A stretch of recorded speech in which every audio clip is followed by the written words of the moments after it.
Good evening, YouTube. Welcome back. And yeah, I'm very excited to be here today with Lucian Vàlsan, um, controversial figure. All Actually, those all those years and you still haven't managed to correctly pronounce my name. please enlighten us. Go ahead. No worry, don't worry. Right. So Volsan, you said it? Volsan? Wilson with U, Vulsan. Okay, well, yeah, there you go. like Yeah, well, wyboś people, in Polish, sorry?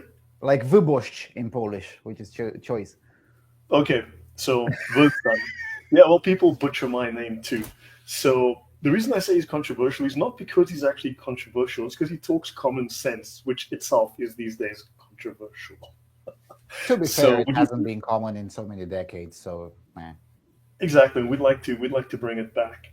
And he's agreed with me to talk about the subject of South African apartheid. And we may overlap somewhat with Israel as well, because the term apartheid these days is really used to justify Islamic jihad, an Islamic terror campaign against Israel and against Jews in particular and the Israeli state.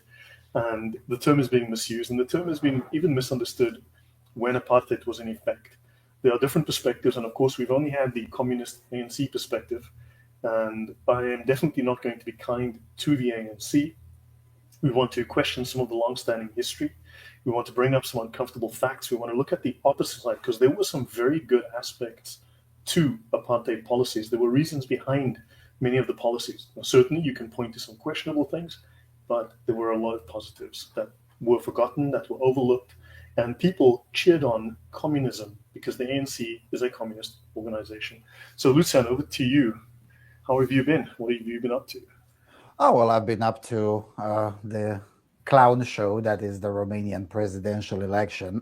Last night, I videotaped a 90-minute long history about the allegedly unknown quote unquote far right candidate who is neither far right nor unknown.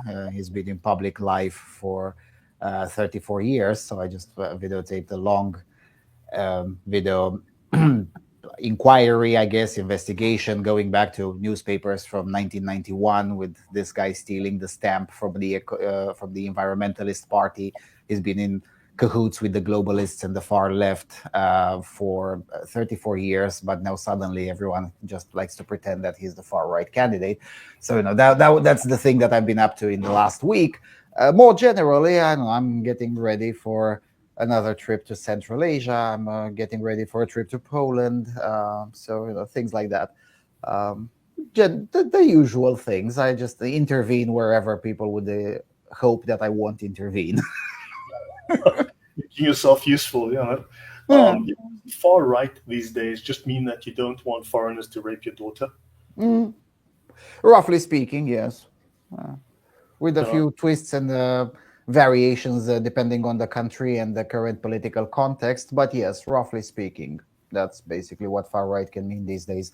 That's how you can have a communist far right, like in Germany, the BSW. It's effectively a Leninist party, but just happens to believe in borders and can we not have our daughters raped by illegal migrants?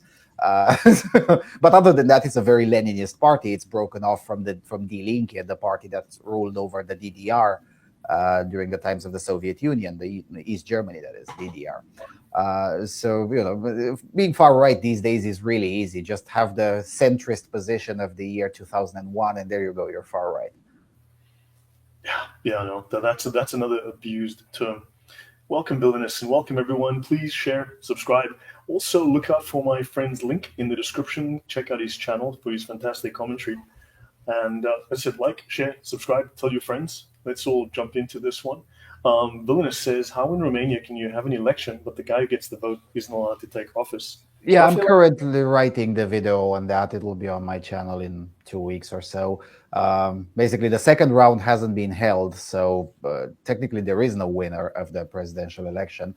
The whole process will be restarted from scratch. The first round again will be on May the 4th. So that's the thing. How that happened, yeah, I'll explain it in a few days, okay, weeks. that'll be interesting. Yeah. I mean, East European politics is something that people don't really understand. I mean, West European politics is a mess, but The thing is that we understand West European politics better because these days everyone has been living in Eastern Europe. They just don't know it yet. If you look at West European politics through Eastern European rules and norms, all of it makes perfect sense. But if you try to apply 19th century West European rules, yeah, of course, none of it makes sense. But then again, that's because you're all been living in Eastern Europe for years now, but you just don't know it yet. Okay, that'll be interesting to know more about. I mean, hopefully one day in the future we can have when you're free again, we can have another chat about politics. I Oh, there mean, is on my channel a 5 hour long podcast that is called "You're All Living in Eastern Europe," and it's the current news from like 4 years ago, okay, which all of it synthetically prove that the whole planet is living in Eastern Europe. They just don't know it yet. okay. You know what? On that point, though, on a very serious note, here in Poland, communism fell back in '89. The Mhm, communists were here for a few years extra, then they left. Nobody was charged. Nobody ever mhm, went to prison for the disappearances, the tortures, and so on. Similar situation in South Africa. Similar situation in a lot of places where the commies were guilty of crimes against humanity got away scot free, and now they're the government. mhm. Same in Eastern Germany. Now the old commies are the government, and they just run. It's just basically old commies in new suits. I mean, isn't that something that we're dealing with right now? Yeah, pretty much. It also doesn't help that when you change the regime, and this has happened in South Africa as well, when you change the regime, yeah, sure, you can jail some of the leadership, maybe.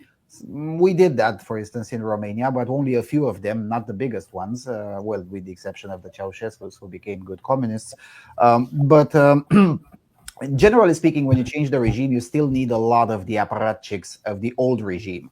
Hmm. Germany has been through this twice. I mean, denazification was mostly for show because a lot of the old officialdom from the Third Reich still ended up being public dignitaries and what do you call them, civil servants Right. until they retired legally into the new Bundesrepublik. Because at the end of the day, there are only so many people that are interested in politics in a country, and of those, half of them are incompetent, and of the competent half, well, a lot of them will have been involved in the previous regime as well, so you Right. kind of have to keep them around, and you have to recycle them. It's called the rotation of the cadre, which is again a Leninist term, but it applies everywhere. Yeah, and the term cadre is one that's used by the ANC, and the term comrade. And Of welcome course. to that.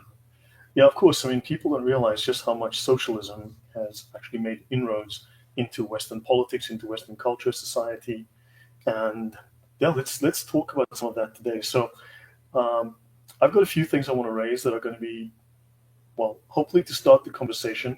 Now, I've not necessarily examined and exhaustively historically researched and fact checked every single one of these things, but it gives us a talking point. It gives us something to discuss. It gives us a perspective that there's another side to this conversation.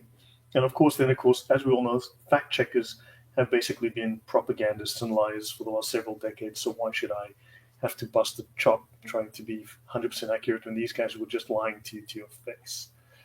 All right, so let's start here. So this is a chart common on the internet, common for South African discourse on what happened. Now, the Afrikaners arrived in South Africa in 1652. Technically, that's the Dutch. Also, the Portuguese came long before that. The Portuguese had a trading station in South Africa long before that, right? More than a century before that, if I recall, in the late 1400s. Hmm. So what you have is you had the ancestors of the Afrikaners. Now, South Africa obviously had the Portuguese, the Dutch, the British, Germans, and French, right? As well as, and then the British eventually dominated, and eventually they left. And we have the Afrikaners who are the descendants of the Dutch. And my surname is actually an Afrikaner surname. De Jongh is Dutch. So I've got German family on my mother's side. I've got English and Dutch family on my father's side, as well as an Indonesian link, oddly enough. So, right, Zulus, it says that the Zulus arrived in 1709. That is not true.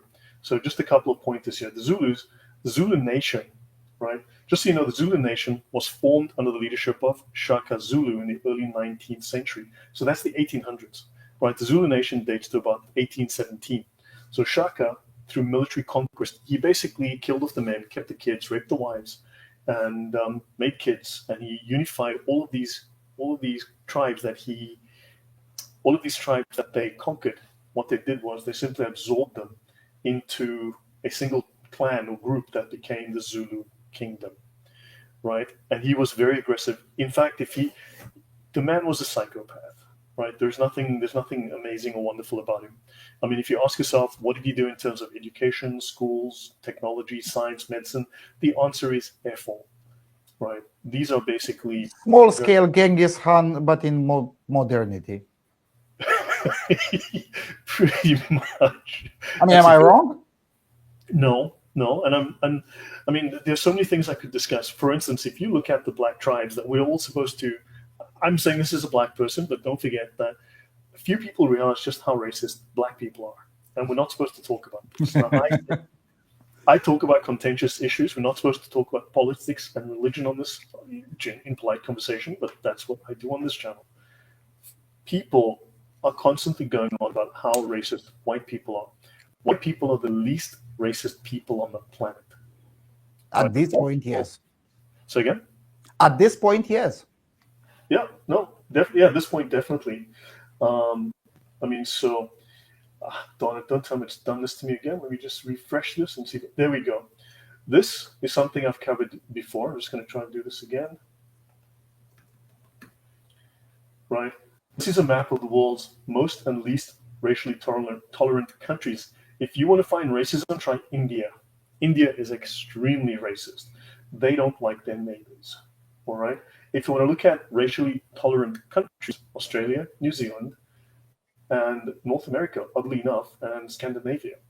And right? Brazil. Say again, please. And Brazil as well, according to your map. And Brazil, yes, true. But if you want to find racism, now South Africa is maybe racially tolerant, and I'm sure that actually applies to white people. When you talk about black people, you're not tribal black people. Don't consider me to be black. That's my impression. That's what I've come to learn, because they consider me a half-breed. I'm a bastard. Mm-hmm. So, therefore, I'm supposed to be an offspring of the hated white man. And when I say that, there might be some black people that have no problem with white people, but as a culture, they do in general. This is a common thing. I've said this many times, discussed it many times, and people can take that as they want, right? Let's have a look at this, how racial groups rate each other, mm-hmm. Right? So this is how whites, blacks, Hispanics, and Asians view each other. So whites, if you look at this, whites have a pretty much even, balanced view of all other races. They're very tolerant towards other groups. Mm-hmm. Hispanics, right, do not like white people for the most part, right? Yeah, I have to question that one. I've seen that graph before, and there are quite a few problems with it. You see, this is why I generally try to avoid discussions about race, because they inadvertently end up attempting to generalize a very terminally online US bubble onto the whole planet. And I do have a problem with that, because that bubble is basically wrong. For instance, in the US, Hispanic is now a term that means whatever you want it to mean. So you have blue-eyed blonde people who are Hispanic.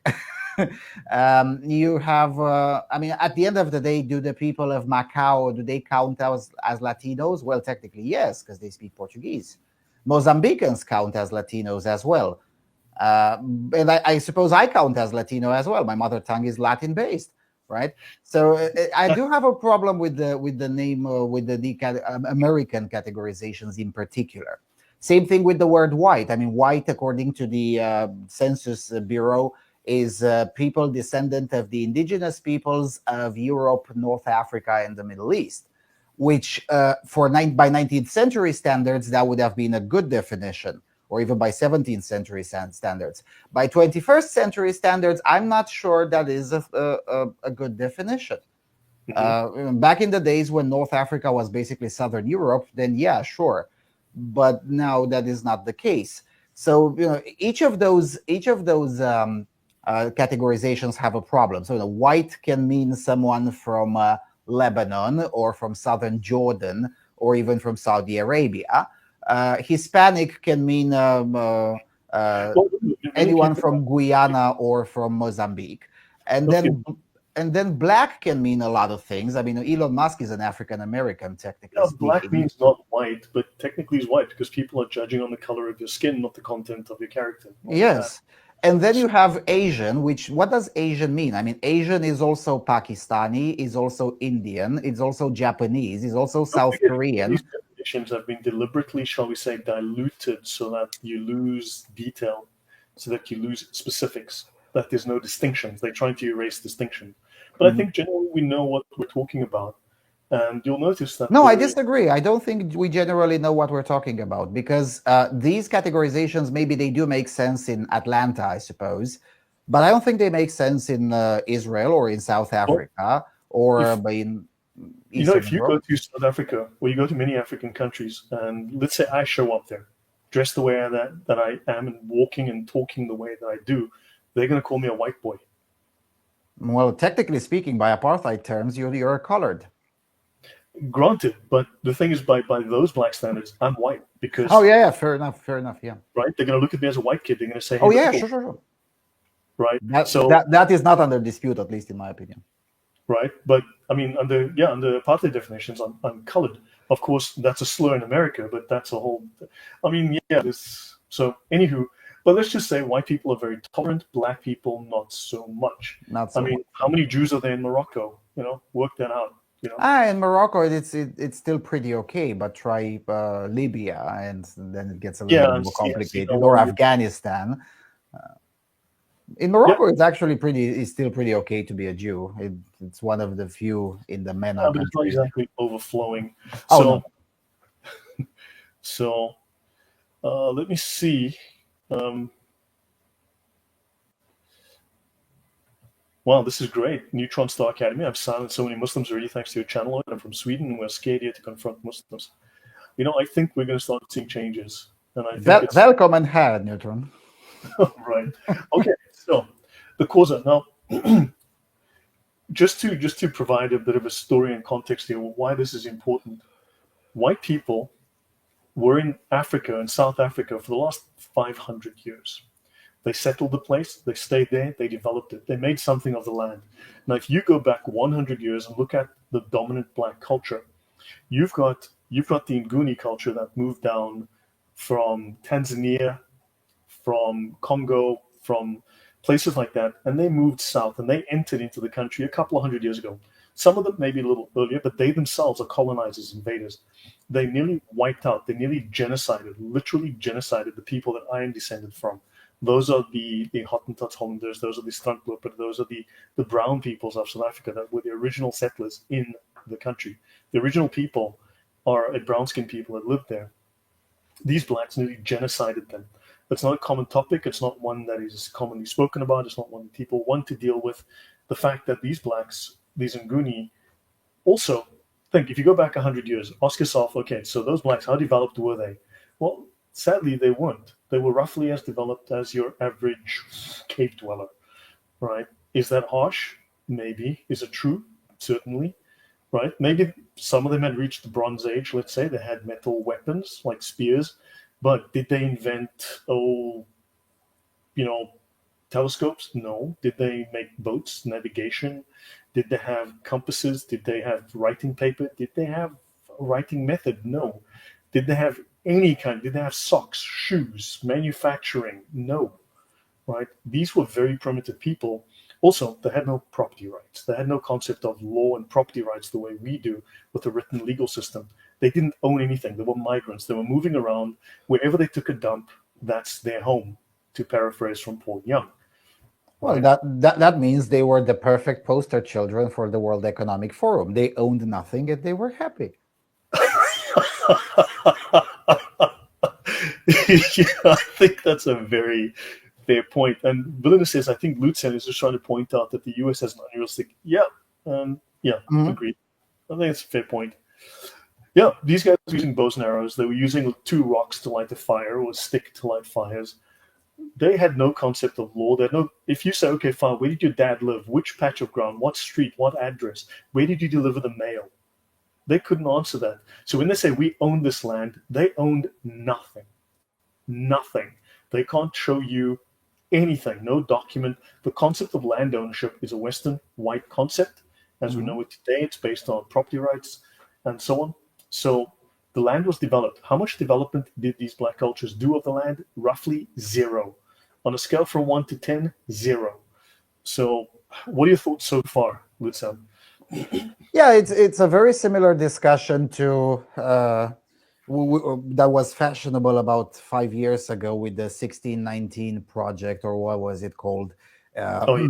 by the former newspaper, the Pravda on Hudson, who basically tried to do some historical revisionism on US's history. And it was basically the same discussion. Look, even if we grant 100% of the premise of the 1619 project, and ultimately there was no Native American nation. There were multiple warring tribes that were warring with each other with no concept of property rights. Yeah, they were slightly more advanced than the pre-Zulu nations, but not by much. And they Mhm. still didn't have the concept of property rights or the concept of nationhood. I mean, at the very least, the Zulus did found a nation eventually, sure, by Genghis Khan methods, but still they did found a nation. Whereas Yeah. that was not the case with the Native American tribes. It's basically the same discussion here. We're trying to project, to use your language, white concepts onto peoples and histories that are simply not fit for this context. And as a result, I mean, if we're into anti-imperialism and a decolonization and whatever, can we decolonize the Zulus' history and stop applying concepts that simply do not apply to them? Yeah. And These that would be the first question. And the second question is, and this is a question that I usually piss off everyone when I ask it, which is who the hell cares? I mean, there is such thing as there has been enough time has passed that it's inconsequential to present day. This is at some point it becomes a spurg topic, and if there's one thing that is my resolution for 2025 is common sense spurg control regulation. At some point we need to stop the spurging. Who the hell cares? There's nobody alive from those times. Even their grandchildren, no, great grandchildren, I think are dead. So at some point we have to move closer to present day. I mean, the fact that Nelson Mandela was a Moscow trained communist terrorist still has implications today. Whereas who settled what in the 17th century, not so much anymore, especially in a place like South Africa, which has seen demographic changes so many times that uh, it rendered the whole discussion not necessarily irrelevant, but definitely moot for the average person and for the general public. right. No, thanks.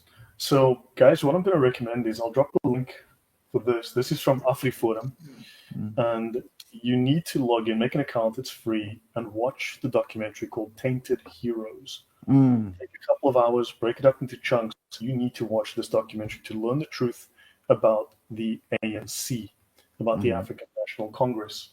So now, the South African government was a Christian government. It was a conservative government. It was also abandoned by its European ancestors. They weren't allowed to return to Europe, so they had to make a go of things. They were persecuted by the British. They were literally put into internment camps and they died. They were allowed to Mm. starve to death. They froze to death.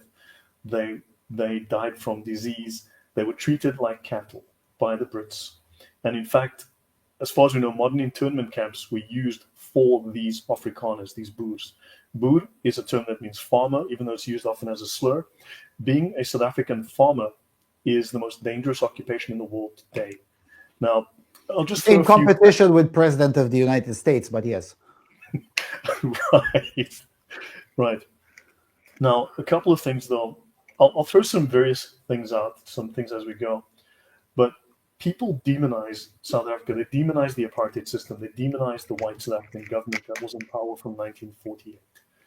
Now, the ANC murdered more people between 1985 and 1994. In those 9 years, the ANC murdered thousands, tens of thousands of people more than the apartheid government would have killed in its entire 50 plus year history from 1948 to 1990. Because, or the 1990s, the ANC was a violent communist revolutionary organization. The top six, the echelon of the ANC, were all communists, were all either very much supportive of communist policies, were all influenced by the Soviets, were trained, supplied, and funded by the Soviets. So let's have a quick look through this. So in no particular order, we'll be going through various things about the ANC. But Oliver Tambo, he was trained in Moscow. Now, I can tell you he didn't go there to be trained as a Boy Scout. He got indoctrinated into communist theory. This would be Leninism, Marxism, so Leninist Marxism. It's certain that the communists obviously had their voice in his head. They had their mouths against his ears so that they would follow communist doctrine. When they opened up training camps for black youth to go to be trained, they were indoctrinating these black youth in communist ideology, right? Nelson Mandela, right? Nelson Mandela was, by any definition, a terrorist, by any definition, a criminal, by any definition, a murderer, even a mass murderer, right? Now, he had military training in Ethiopia, which had Soviet support. Now, I met someone that actually had been part of MK, that had been part of one of the terrorists trained by Mkhonto Wesizwe, the Spear of the Nation. I can't remember his name offhand. I met him. My wife and I actually met him. We spent time speaking with him. He was trained here in Poland, right, in the Warsaw Pact, as part of the training for how to be a good terrorist and a bomb maker. And he met Nelson Mandela here in Warsaw, he told us. Now, Nelson Mandela was also part of the Politburo. Now, Politburo is not Soviet for Boy Scouts. Lucian, your thoughts?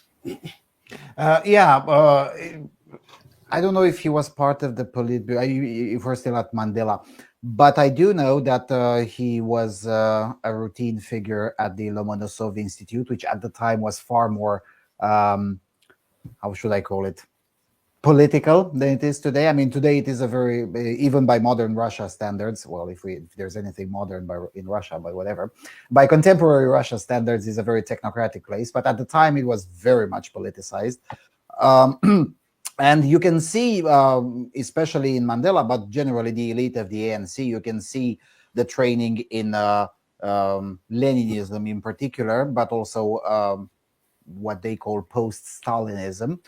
Because the way the ANC functioned after it took power, it wasn't significantly different from what we've seen communists doing in Poland, in Romania, and in the western parts of the Soviet Union, that is to say, present-day Ukraine, present-day Belarus, present-day Lithuania, which is to try to simply turn the existent order upside down. So to put it, to give an example that definitely matches the South African experience, except it happened here, immediately after communists settled into power in Romania, one of the first things to do, besides disarming the population, of course, was to change the way you could advance in your career. So if your parents had been kulaks or people who owned land, boers in South African context, then no education for you, sorry. You don't have healthy origin. That was the legal term, the file of healthy origin. And having a healthy origin meant that your parents preferably were illiterate peasants. If your parents were illiterate peasants, then there would be diversity, equity, and inclusion quota for you, and you would graduate no matter how dumb you were. So affirmative blaction, does this sound kind of familiar? Yes, something like that, yes, except it wasn't about race because, well, there wasn't much multiracial diversity in Romania or Poland in the late 1940s, but it was by class here. But it's exactly the same type of pattern that the ANC implemented in 91, 92, and especially after 94, exact same pattern that occurred here from 1948 until 1953 when Stalin died, and then to a lesser extent, but still going on all the way till late 1980s. Mm-hmm. It's exactly the same thing. And the purpose, and it was a stated purpose, I mean, at the very least, the Soviets were very honest about this. The stated purpose was to turn the existent order upside down, and they meant it very literally. So that meant the lowest classes should be put to rule by any means necessary at any cost, and the existent higher class and their descendants be purposefully made into lower class at any cost by any means necessary. Like, for instance, the intellectuals that have been jailed during the years of Stalinist repression after World War II, most of those people died in poverty or in very low menial jobs, way beneath their qualifications. They were never fully restored. I spoke to someone who told me that their father was a university professor before communism, and then after communism, what they did was they reduced all their salaries, and he was put on the same pay scale as the janitors. Yeah, but at least he was allowed to remain a university professor, so that's a happy case. Most of the time, they were made literally into janitors. Fair enough. Yeah. Yeah. So let's have a look then. Joe Slovo, South African Communist Party. He was the head of the SACP, trained in Moscow, right? And he wasn't there to learn how to bake cookies for sure. Chris Hani. Now, Chris Hani was obviously killed by a Polish citizen, obviously, in South Africa. I think he's just been released. And now, Chris Hani is an interesting name. We're not sure exactly why he was killed, let's say, in total. But yeah, Wikipedia says he was killed by a white right-winger. I'm sure that's true. Right, of course, everyone's right-wing. I'm right-wing. I'm a good grief, I'm a white supremacist right-winger. I was curious because I knew that Mr. Slovo is routinely crap is being promoted by him about him. Like, for instance, Wikipedia says he was widely misrepresented as a KGB colonel or Russian secret agent and attracted a great deal of press after his return. Now, granted, he wasn't a KGB colonel, and granted, he wasn't a Russian secret agent. He was just a Russian agent. Yes. Nothing secret about it. They all were Russian agents in one shape, way, or form or another. Yeah, yes, but Mr. Slovo in particular, I mean, the guy had intelligence training, and although he didn't show up in Moscow to pick up his official diploma, he is a graduate of the Russian intelligence school. I mean, it's just the way it is. It's nothing secret about it. So yeah, sure, he wasn't a Russian secret agent. He was just a Russian agent. Just a Russian agent, yeah, openly so. Yeah, and Villainous, I'm sorry to hear about your friend, but yes, standards have sunk heavily, badly in South Africa in the last few years. The country is far worse off under the ANC than it ever was under the white government. I can assure you, my family, my grandmother, who's 97, she misses apartheid. My family, I can tell you, and this is not just colored families like myself, but even black families, they had better healthcare, they had better access to doctors, they had better access to medicines, they had better access to jobs, they had, in fact, longer life expectancy, they had better access to food, they had cheaper food, they had guarantees of work, they actually had better education under the white government than they do today. Now, of course, everyone can shout and claim and qualify all of these, but for the most part, I know even black people are starting to say, man, I would vote for the white nationalist government tomorrow if they would go back on the ballot, because things were better, things were safer. I encountered on Twitter a few days ago and retweeted it because we already knew that we're going to do this.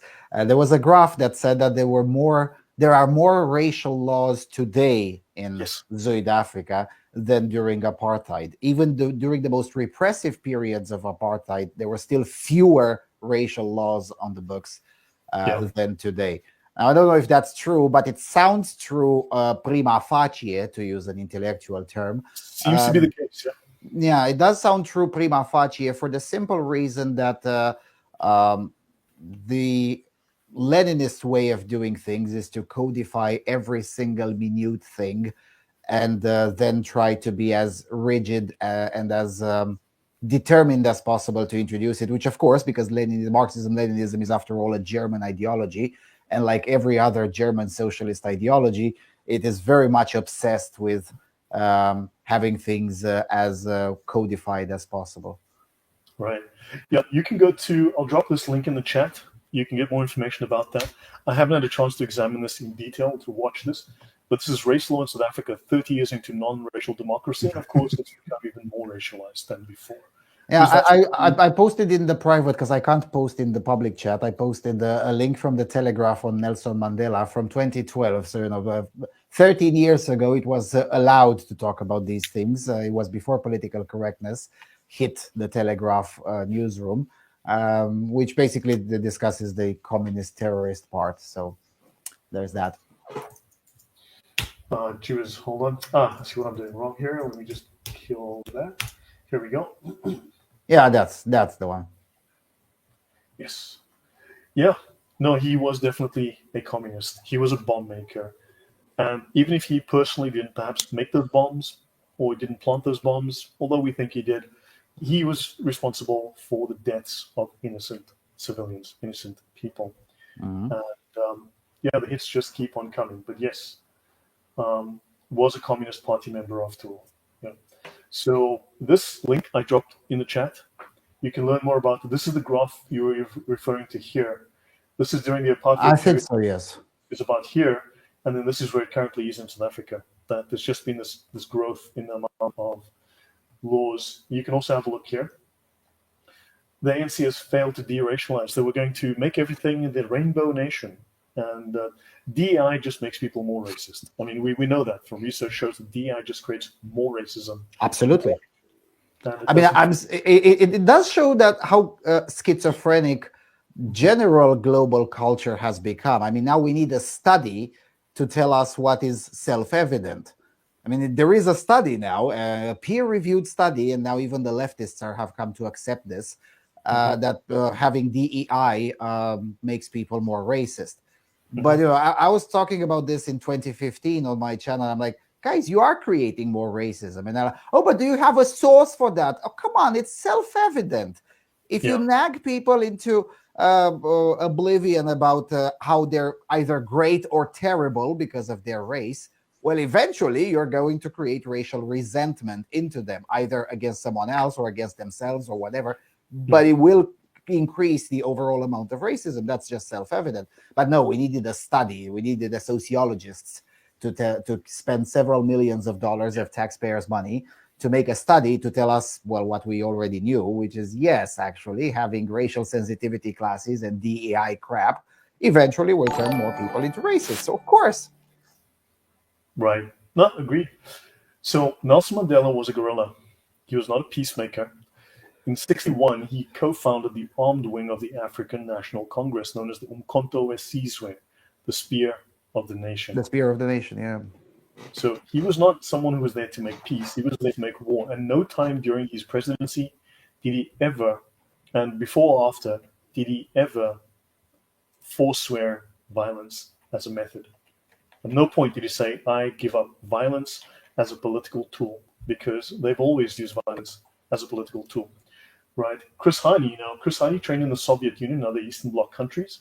Mm-hmm. And of course, what's interesting is he was responsible, along with two others, the other being Jacob Zuma and another name that I won't mention here, for what's known as Camp Quattro. Camp Quattro was technically a training camp for the ANC cadre, where they trained the Umkhonto people, but also it became known as a torture camp. So people who were disloyal to the ANC were sent there, and they were brutally tortured. Nobody knows how many people were killed there. Nobody knows how many people were tortured.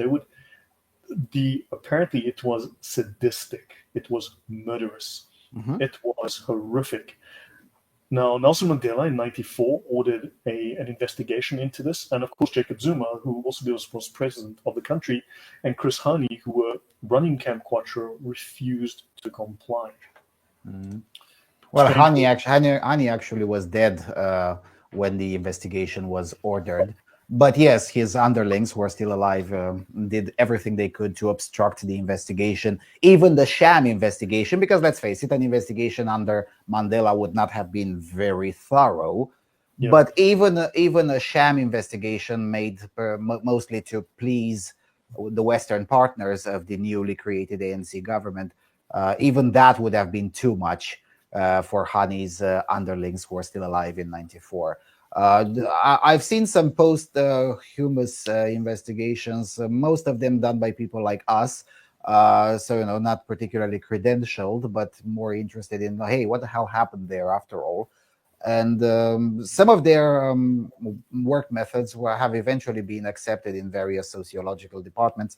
The number of people incarcerated there is apparently in six figures. The numbers of deaths is in low five figures in the concentration camp. Yeah, so that, but it's still an early estimation. I guess if we're ever going to find out the truth, we're going to have to wait until the legacy of ANC disappears, I suppose. Wow, that is shocking, though. So now, as I said, the ANC murdered more people. That we know this, that the ANC murdered more people in just the 9 years between 85 and 94 than the apartheid regime murdered during their entire government. Now, of course, everyone's going to say, well, the apartheid government was vicious and brutal and nasty. Well, the best figure, the worst figure that can be thrown at them for the entire reign of that government for their political murders is 600 people. The ANC, we can go into the tens of thousands. Depends how you do the stats. But the ANC ultimately led to violence that killed well over 50,000 people that we know of. And of course, the ANC government, now, if you think about it, under the apartheid government, we had, now no one has the exact figures, it's hard to pin down, but let's say we had a murder rate, take a number, 400 a year under the apartheid government. We had a murder rate of 400 a year. So the ANC comes to power, Nelson Mandela comes to power, the murder rate rises to 25,000 a year. That's winning, right? If you're black. So I don't know how going from 400 to 25,000 is any kind of success. Now, of course, today they will redefine the statistics. What they do is they change the stats, they misreport it, and so on. I used to have access to these stats through contacts of mine back in the day. But basically, if you die on the spot, it's murder. If you die 3 minutes later in the ambulance, it's aggravated homicide or aggravated assault. Or death during medical care. Yes, it's recategorized, so it's no longer murder. So they fix the murder problem. So this is the kind of things that they do, right? Now, of course, and it's come down though. It's 19,000 to 20,000 a year now. So we're winning. We're 30% better than we were 5 years ago. That's fantastic. 19,000 a year. Or just make up the stats as you like. So, I mean, even going by official stats, I mean, during the autumn of 2023, there were between 85 and 90 murders per day. So in a week, it was already a lot more than in a whole year under apartheid. It boggles my mind. I mean, you guys need a Bukele there, really. You need a Nayib Bukele, because even in the context of South Africa, where things are a little bit more complicated sociologically than they were in El Salvador prior to Nayib Bukele's presidency, at the end of the day, it's still a tiny number of people who commit most of the murders. And if you just build a big enough gulag to keep all of those caged, then suddenly the murder rate will go down. It's really that simple. Yeah, no. Yeah, I mean, look, the purpose of a system is what it does. If the system is killing people, that's what it's intended to do. Yeah, pretty much. If the system is raping women, that's what it's intended to do. It's that simple, really. What it continues to do is what it's supposed to do. So Ronnie Caswell became eventually a government minister, and he was head of security at one point, head of the South African Intelligence Service. He received training in the USSR.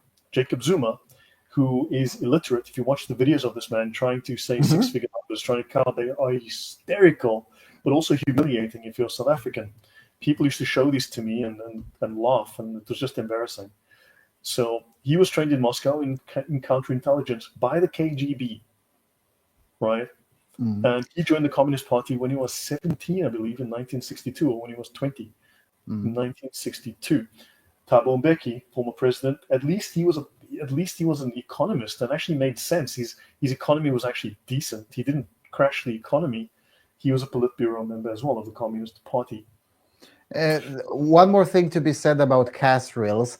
The guy was he did receive some military training in Moscow, yes, but his intelligence training came out of the Stasi. That's where he graduated. in East Berlin. Yes, the Ministry of State Security of the DDR schooled him into how to integrate into left-wing movements in the West. And upon graduation, he was sent, I think, to London, if my memory is not fuzzy, to start working into the anti-apartheid movement as one of the many infiltrators schooled in the Eastern Bloc and sent into left-wing movements in the West. It was part of Mr. Kazrils was part of the same graduation group that also mostly permeated the anti-nuclear movement in West Germany, which of course then, just like today, had the same purpose, which is to make Germany dependent on Russian gas. Because let's not forget, the Eastern Bloc had a lot of these materialistic goals in mind. The ideology was, at the end of the day, subservient to the materialist goals, the materialist purposes. And in the case of the anti-apartheid movement, at least from the perspective of the Stasi, the purpose was not necessarily ideological. I mean, maybe Moscow saw it as ideological, maybe, I don't know. But from the DDR perspective, the purpose was very much materialistic, which is to open the transport routes in that region of the world. It was mostly materialistic, like it is the case generally, again, with German socialist ideologies. It's very much materialistic. Yeah. Now, South Africa fought a bush war against the communist-funded groups that were trying to enter into Southwest Africa, now Namibia, and also ultimately South Africa and Mozambique. And the South African military back then was highly competent. These were very skilled men. These were very dedicated men. These were highly trained, very effective. And of course, which is one reason that I guess they had to gut the military so that the military was no longer effective. But we had some very, very good people. But they fought a bush war and they were very successful. They were possibly the best bush fighters of the era. And the ANC was advised, of course, by the Vietnamese, because they went and trained in Vietnam. They trained in communist China. They trained with the Vietnamese. The Vietnamese taught them how to fight against a developed Western power, because the Vietnamese had fought the Americans. Mm-hmm. And those lessons were taught to the ANC, and they said, don't fight a bush war. You'll lose. What you need to do is take your fight into the neighborhoods, take them into civil land, drop bombs under bridges, drop bombs in schools, drop bombs in churches, supermarkets, blow things up, blow up cars on main streets in Johannesburg. Do things of that type, make it into a war campaign that is not a guerrilla, that is a guerrilla warfare campaign. Also, so this is why the ANC was not a peaceful organization. The whole point was to make war in an unconventional manner that the military couldn't easily get hold of them, fight them. Also, any thoughts on that before I go on? It's basically terrorism. I mean, until 2001, well, academically until 1990, but conventionally until 2001, this was the standard definition of terrorism. It was things done by a government or government-like organization. That was the definition of terrorism. Nowadays, one lone wolf gets to be labeled as a terrorist, but no, terrorism is exactly what the ANC was doing, which is a very organized campaign into terrorizing the population.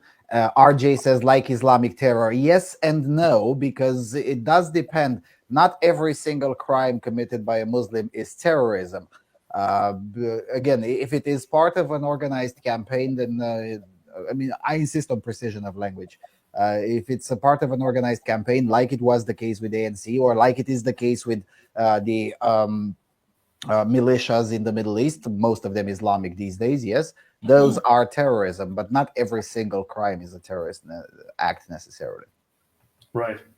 Now, a couple of quotes with regard to the ANC. Communists within the ANC should lead the ANC to the goals of the Communist Party. They were serving the Communist Party line. They were serving the communist agenda. They were 80s revolutionary communists. Just something to bear in mind. You've got to listen to Winnie Mandela, Nelson Mandela's ex-wife. She was a murderous woman. She ordered killing. She definitely had people killed. You've got to listen to her talk about communists. She always talks about, no, if you're a communist, what happens is you're someone with angel's wings who wants to do the good and help people. That's what communists do. Communists believe in people. They want to help people. They want to bring good into the world. They're just the sweetest little goodie. You got to listen to this woman speak about communism, and they indoctrinated millions of black people into believing in, including my mother. I must sadly say this. My mom was a big ANC supporter and she believed all of this stuff, sadly. So yeah, so there's a personal issue there for me. So the Soviet Union was very much involved in what was happening in the ANC. Watch the documentary I mentioned earlier, Tainted Heroes, you will learn a great deal. Now, point to make here, there was a German book, and this is the crux of most of what I'm going to talk about here.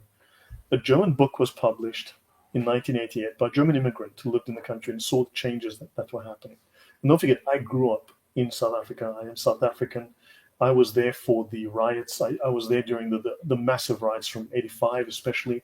I remember those days very, very well. The fires, the bullets, the tear gas, being caught in those situations. I've run from the police, etc., etc., the mass demonstrations and so on. And I believed all of these things until I started to take a critical look at the history, the influences. There were many groups like the UDF, United Democratic Front. That was just an ANC front, it was just a communist front, which was serving the ANC purpose because the ANC was a banned organization. Any thoughts there, Lucian? I see you nodding your head. No. Halbo must be trying to disrupt things. What's your opinion about Magnus Vàlsan's connection with Pedophile Island? I have no idea. I've never heard of that. Maybe Nope. he did, maybe he didn't. I don't know, and I don't particularly care right now. I mean, what's your connection with Pedophile Island? Were you there? You know, I mean, we can all make accusations. I have no idea. So, yeah. So let me see. Yeah, Winnie was a horrendous person. Nelson had to dump her. Yeah, no, she was simply bad for optics. Nelson was just more discreet about his violence. That's all. Yep. Right. So a German book published about how benevolent the white giant of Africa actually was, because we've been given a very partial, very biased view of South Africa, of the South African government. I've met many Afrikaners in my day, and they're very nice people. Many of them, strangely enough, very nice people. They have strong family values. They're very kind. They're very open-hearted once you get to know them. They're generous. They're polite. So sure, you can find bad things about anybody, but if I had to choose whether I would hang out with a bunch of Afrikaners or a bunch of black people, it's like, would you want to hang out with the Palestinians or hang out with the Israelis? Man, for me, that's an easy choice. I've hung out with the Palestinians, and they're insane. So it really does depend. I mean, you made this distinction about half an hour ago, so I'll just throw that distinction back at you. At individual levels, probably there's not a big problem. As a culture, it's usually a problem. Correct. Actually, fair point. Yeah, because I hang out with the Palestinians in Ramallah and in Gaza, and I had a blast. It was quite fun. Okay. But ultimately, would I go to the mosque or, quite frankly, to the church with them? No. Would I join any of their NGOs or their even non-political causes or more technocratic things? Oh, hell no. So can we smoke shisha together? Yeah, sure. Let's go to a party, a beach party, whatever. Sure, not a problem. But if we're going to get into more serious stuff, then probably no. Probably no. Right. Actually, let me just go up. That's a different document. I'll bring up the details of the book and everything. I'll drop that in the link later. But let's talk about this. In 1972, right? Now, this guy collected all the statistics. I believe he was a doctor. He collected all the stats. So in 1972, South African blacks owned 360,000 cars, which means they had the wealth to afford them, to maintain them, and they were available to them. This is more than the entirety of the African continent combined. South Africa was providing cars to blacks who could buy them and use them and run them, which was more cars than all of Africa combined, according to the stats in the book. Now, the monthly income of blacks per capita was 352 rand per month in South Africa, whereas Malawi and Mozambique, which were, flirting with communism, especially Mozambique, was less than 20 rand a month. 20 rand is roughly $1.1. Okay, $1.1 at today's exchange rate. Right. Now, interestingly, as you'll see from the statistics, the wealthiest blacks in the world were American blacks, because America was obviously the world's powerhouse, economic powerhouse. The second wealthiest blacks on earth were South African blacks. Mm-hmm. Now, for the most oppressed black people in history, in the most racist country on earth. It's crazy how these were the second wealthiest black people on the planet. Mm-hmm. Doesn't Yeah, make we see this today as well. Now, of course, with the political events of the last 3 months, more mainstream sources just started suddenly shutting up about this. But if you rewind the tape into, I don't know, January 2024, you could still hear this about how bad things are for the minorities in the US. Whereas if you look at, okay, let's look at per ethnic group, and suddenly there's like what, Indian Americans, Indians from India being the most wealthy, most prosperous ethnic group, followed by Nigerian Americans. So, but I do have to push back a little bit on this because, on one hand, yeah, that's probably true. I mean, it does sound true. It's definitely true in the US and probably was true under apartheid as well. But my pushback is always, okay, so what? The line goes up. So what? Because, when we took down communism here in Romania and in other places in the far eastern part of the Eastern Bloc, the standard of living actually dropped. In the early 1990s, we were poorer than we were in the 80s. And the discussion was a very correct one. Who cares? Yeah, sure, the line goes down. Yeah, but we're now free. That's more important. So right. even that's why I always stay away from these kinds of materialist arguments. Yeah, sure, South African blacks were wealthier during apartheid. That's probably true.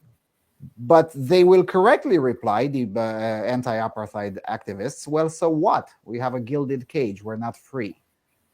I mean, the thing is that to defeat this kind of rhetoric that apartheid was the supreme evil, you have to defeat it morally, not materialistically.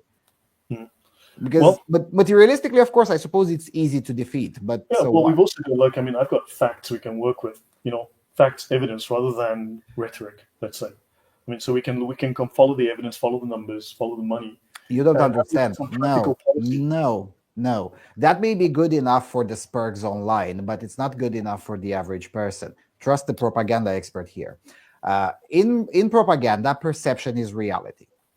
If Sure. people think they're poor, then they are poor. No matter how many objective facts you throw at them, telling them that, look, you're actually We're not not going to poor at convince them all. anyway.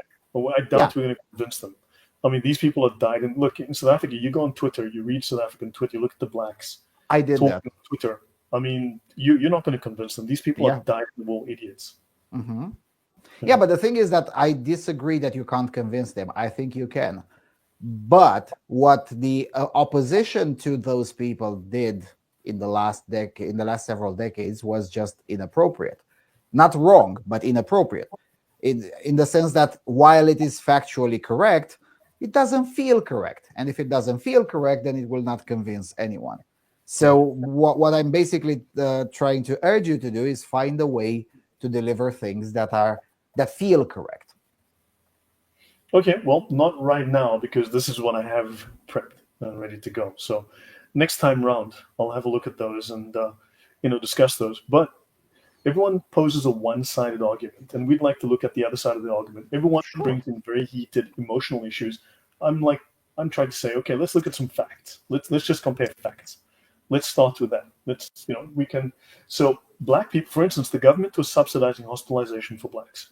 A black South African could get a heart transplant operation, a heart valve surgery, right, for free, effectively, right? So, sorry, for just so for just, I believe it was $1, the equivalent of $1. Mm-hmm. Okay,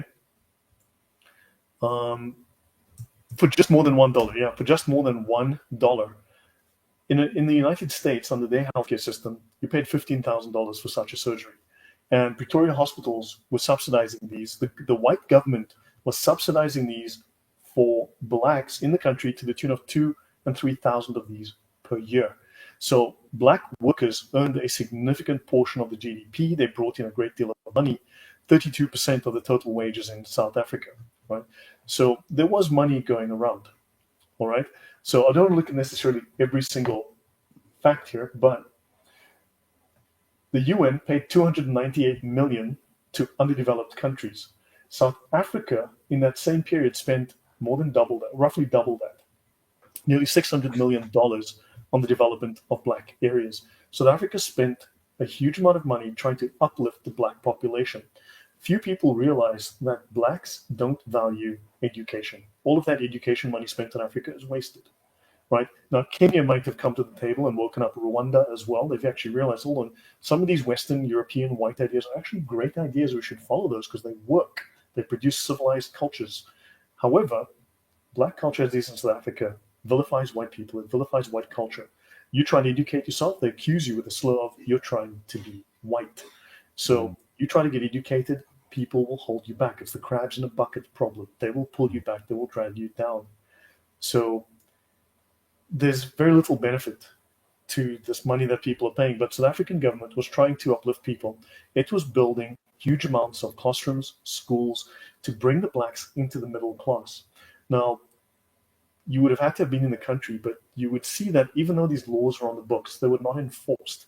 Even though the laws existed, the government was, as the black population started to move into the middle class, as they started to become more educated and more westernized, the laws were less and less and less enforced because they're no longer necessary.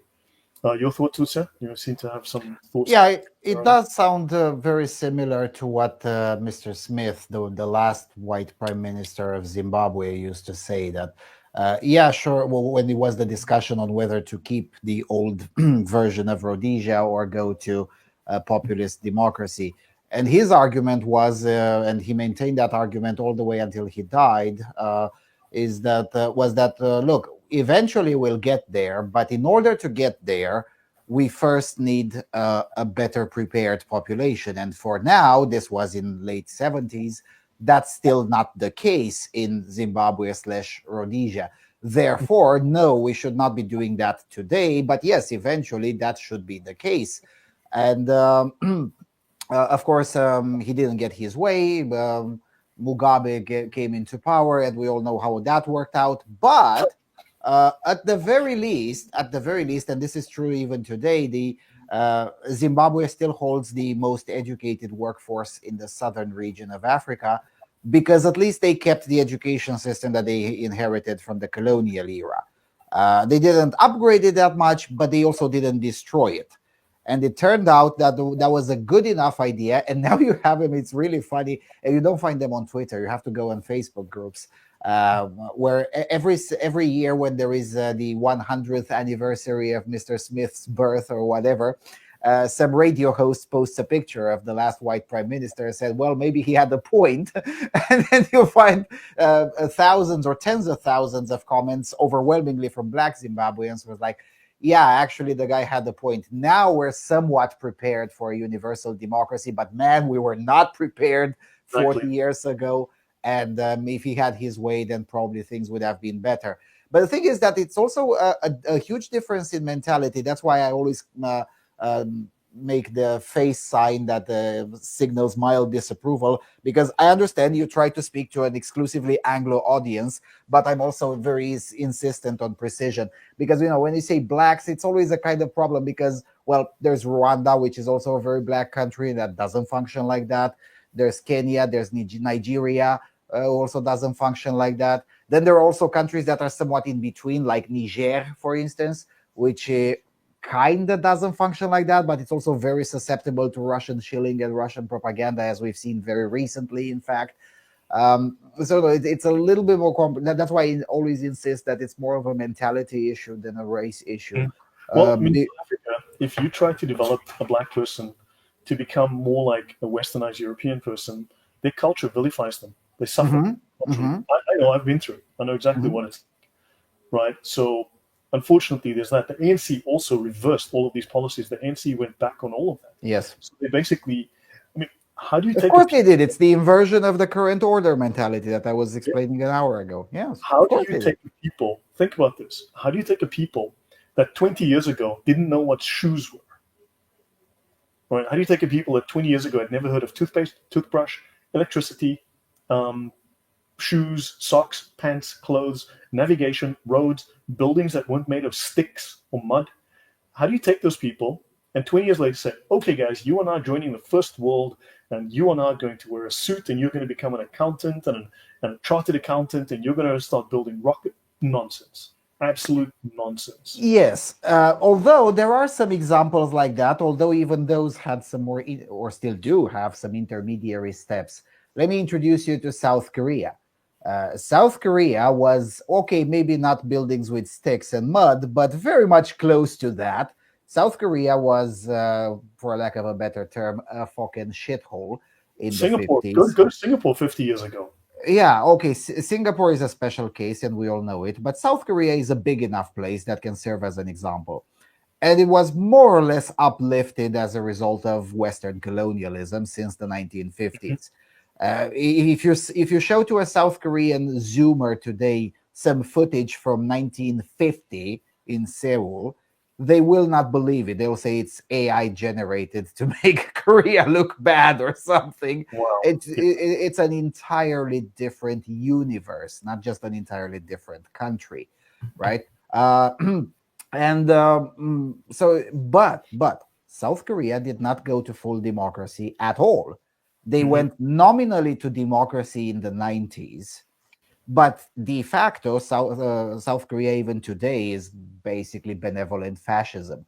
About 80% of the economy is like three companies that are led in a feudalistic manner, very hereditary monarchy type of companies.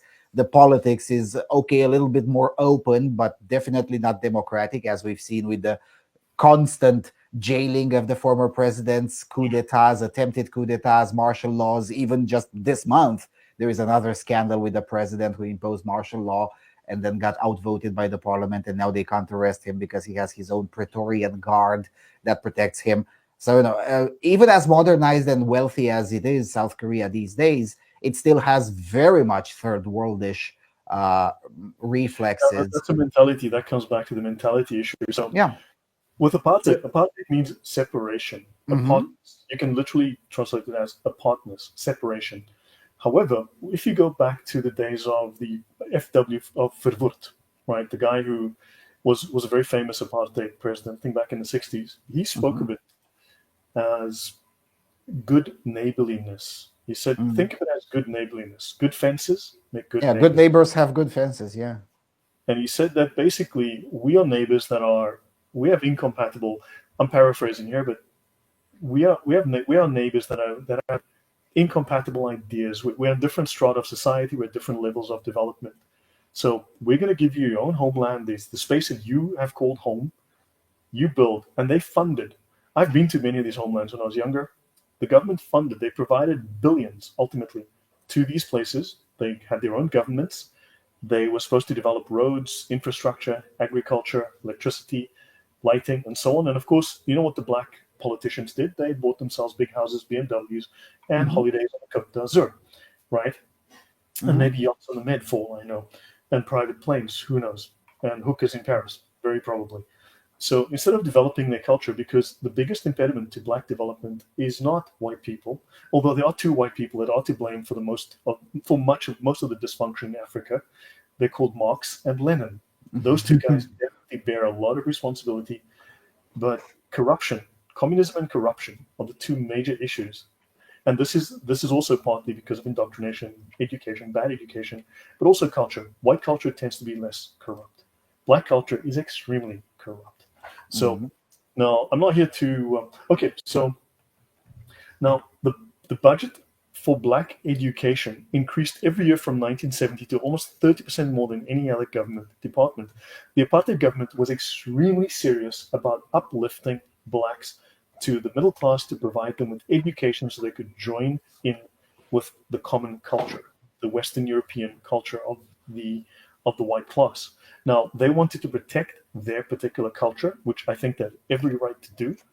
However, they said, look, we have fences, and this is good neighborliness, and we learn to get along. Because, a simple example, you have Zulus and you have Xhosas, and they hate each other, and they will murder each other if they get together, which was a common situation. You saw this in Rwanda with the Hutus and the Tutsis. Yes. Until eventually the government said, hey, you know what, we're not Hutus, and we're not Tutsis, and we're not this group, and that we are just Rwandans. Screw all of those labels. We're Rwandans. We're one people. Forget it. Move on.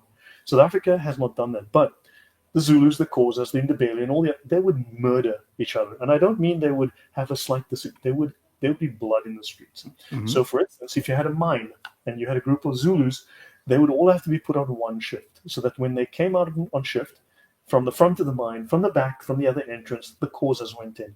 Because if they were down there, they would kill each other. Because that is the tribal mentality. That's what tribal people do. They're not very advanced. And for white people to go, well, we need to embrace diversity. And these people are, they've got such wonderful cultures. Look, they eat maize. Like, I don't care. Maize, who gives a shit? So, Yep. Lucian, you're nodding your head?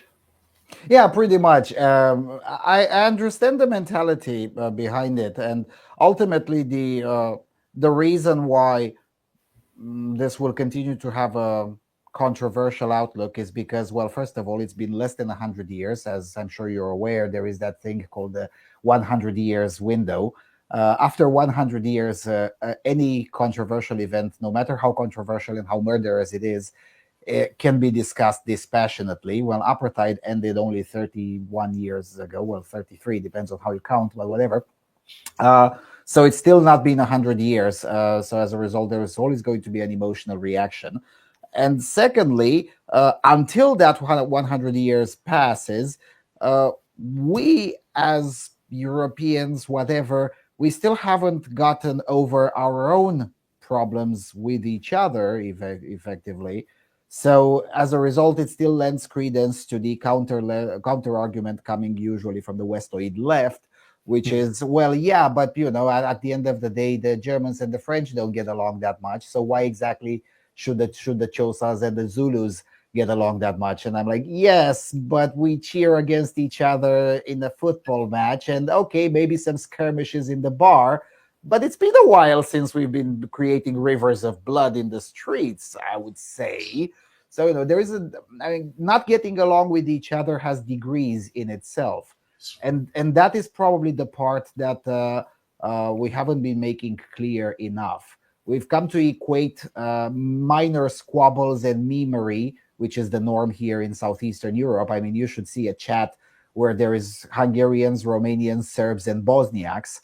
And the language there is significantly harsher than most people can imagine. But then the exact same people, if they meet on a stadium or whatever, they usually drink with each other and make jokes, and that's pretty much the end of it.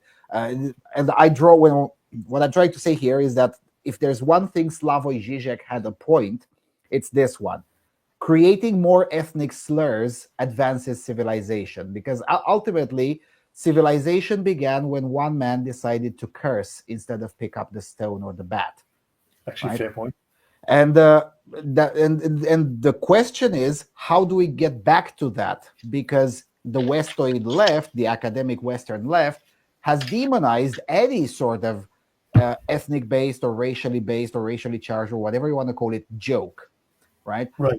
It's a supreme crime to call a Bosniak a Balkan nigger. Right? It's a supreme crime. Whereas here, it's the reason we've stopped killing each other. I mean, it's quite literally why we haven't seen any flare-ups of warfare in this part of the world, which is a very much a tumultuous part of the world, rife in warfare. I mean, World War II is just one other war in the last 100 years. We've had so many of them, a lot more than just that. And the reason we've stopped doing that is because we've normalized ethnic slurs. Yeah, And, I mean, you and can't jokes. go to prison if you do that. So Yeah. There you go. Yeah. So you have two sets of bad ideas. The set of bad ideas coming from the West, which is any ethnic slurs affects diversity negatively, therefore it's a crime, and the crabs in the bucket mentality already existent there. And you have a two clash of terrible ideas, and of course the result is going to be terrible as well. Good points. So from 1955 to 1984, the number of black scholars increased from 35,000 to over 1 million schools. Yeah. So in 88, 71% of the black adult population could read and write, versus in Kenya at that time, 47%, 34%, 38% in Egypt, and 34% in Nigeria. So on average, the white government was building 15 new classrooms in schools per day for black people. The Mhm. white government was very serious about getting black people educated. And of course, what the ANC and other groups did was, oh, you're trying to make them white. Oh, you're trying to undermine their culture. Oh, you've got to leave them primitive cave dwellers because that's their true Yeah, culture. the noble savage, what do you call it? Noble savage fantasy, I guess. Now, the Um, French stupid ideas. and it's not just a stupid idea; it's a dangerous idea.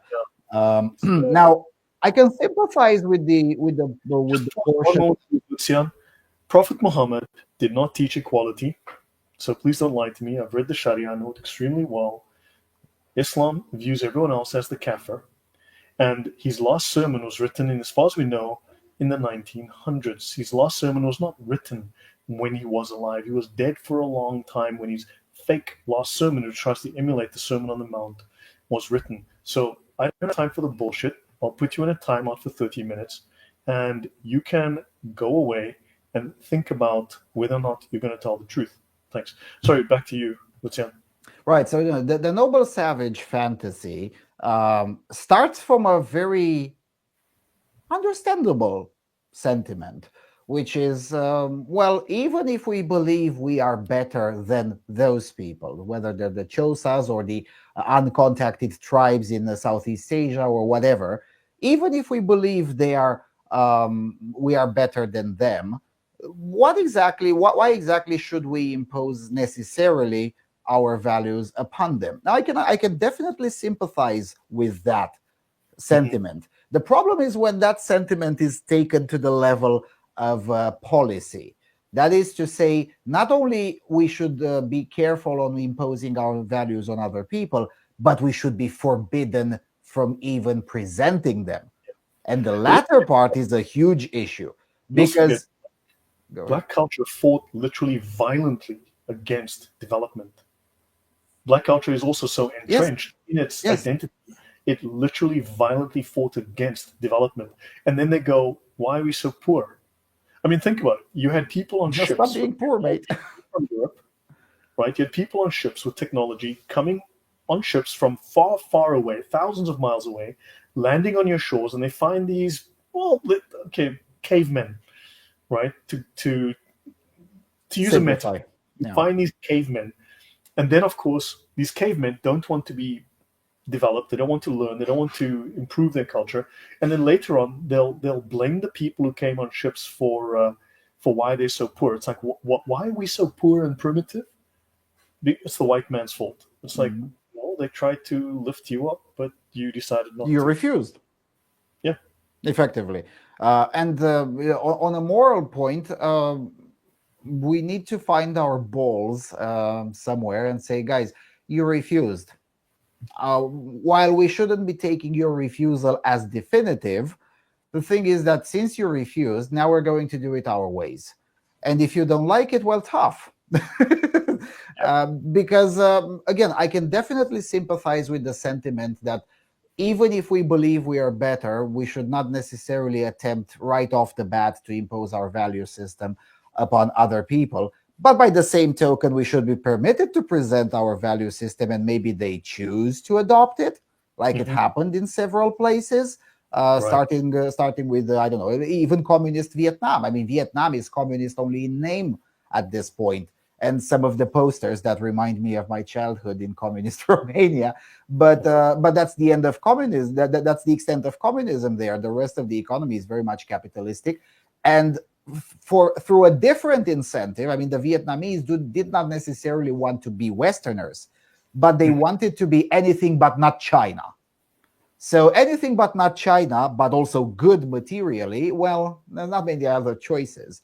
So as a result, they voluntarily chose to pick and choose, yes, sure, because they didn't adopt the whole set of values from the West, but they did adopt a fair amount of it, but at their own pace. Now, is that colonialism? I don't think so. When someone else chooses to copy me, it's actually an expression of admiration, and it's not my fault. Just Although give I me a could, although I could second, say it's please. somewhat our merit, but Jalaluddin Akbar, you're lying. There is major Christian persecution. There is also major Muslim rape of white girls happening in Europe and happening in the UK. Now, unfortunately, in Islam, under Sharia, lying is an obligatory duty. I am very well aware of what is happening and very well aware of Islam. So, yeah, kindly just go away and stop bothering us. To be fair, the commenter does have a point because legally the United Kingdom is still not a Muslim country. So there's that. But once it will be a separate question. Anyway, when someone else decides to adopt our values, that's an expression of love, not an expression of colonialism. But when someone decides to refuse them, then sure, we can respect their choice, but then we should not accept any blame for the result of their choice. That is to answer to your point of why are we poor, why are we primitive? Well, tough. Yeah, this guy just said something else here. There's no such thing as. Yeah, this guy's just lying. So we have no interest in that. Okay, so. Right. So the Muslims are coming out today. Okay, so if the Muslims are coming out, let's move to Israeli apartheid, so it gets funnier. Okay, no, let me finish a few things here. So in 1985, there were 42,000 black students enrolled at South African universities. There were 5 black universities funded by the white government, and there were 28 higher education institutions. Soweto had a population of the southwestern townships, had 1.2 million residents, 5 modern stadiums. Pretoria had 600,000 whites, only had 3. The government actually provided more resources for the blacks. Right, Soweto had 365 schools, Pretoria had 229. In Soweto in 1978, 115 football fields. How do you think they got those if they were the most oppressed, poorest blacks on the face of the planet? The white government provided those.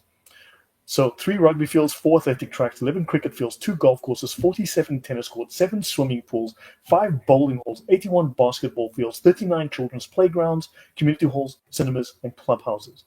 300 churches, 365 schools, 2 technicons, which is a technical university, 8 clinics, 53 kindergartens, 11 post offices, and its own market. Interestingly, Baragwanath Hospital, which is now, the correct term is a shithole under the black government, the South African government built literally the most advanced, the most sophisticated training hospital in the world for the blacks. It had 3,000 beds, and black students could go there basically for free. Technically, is close enough for free to be educated as doctors, heart surgeons, state-of-the-art training, effectively for free. Accommodation, food, training paid for by the white racist state, paying these guys to become the best doctors in the world to treat other black people for free. That sounds incredibly racist, or this it doesn't. What do you think, Lucian? Now, again, I'm not particularly interested in these materialist arguments. I've already told you. I don't care, and I understand when the left replies with "Yeah, so what?" Because these kinds of arguments convince exactly nobody, as I said. Because I look at things through a propaganda lens. Because again, the facts have been known. No. The facts have been known for decades. Nobody cares about them. I haven't seen these facts. I've seen no one ever discuss these. I have not seen. No one cares. Again, it's the age of the short attention span. The only people still watching at this point in the streams are, at least in part, Spurgs, or who cared deeply about the topic, or they either like or they like one of us, or they're Muslims coming here to troll us. It doesn't penetrate the wider public because nobody cares at this point. No. Tesseract, who's in South Africa, says international students stumbled over each other to do internship at Baragwanath. Yeah, exactly. That's true. It was state of the art. Mm-hmm. It was state of the art. Yes. Blacks could be treated for a cost of R2, which is what, roughly 15 cents US, for an unlimited period.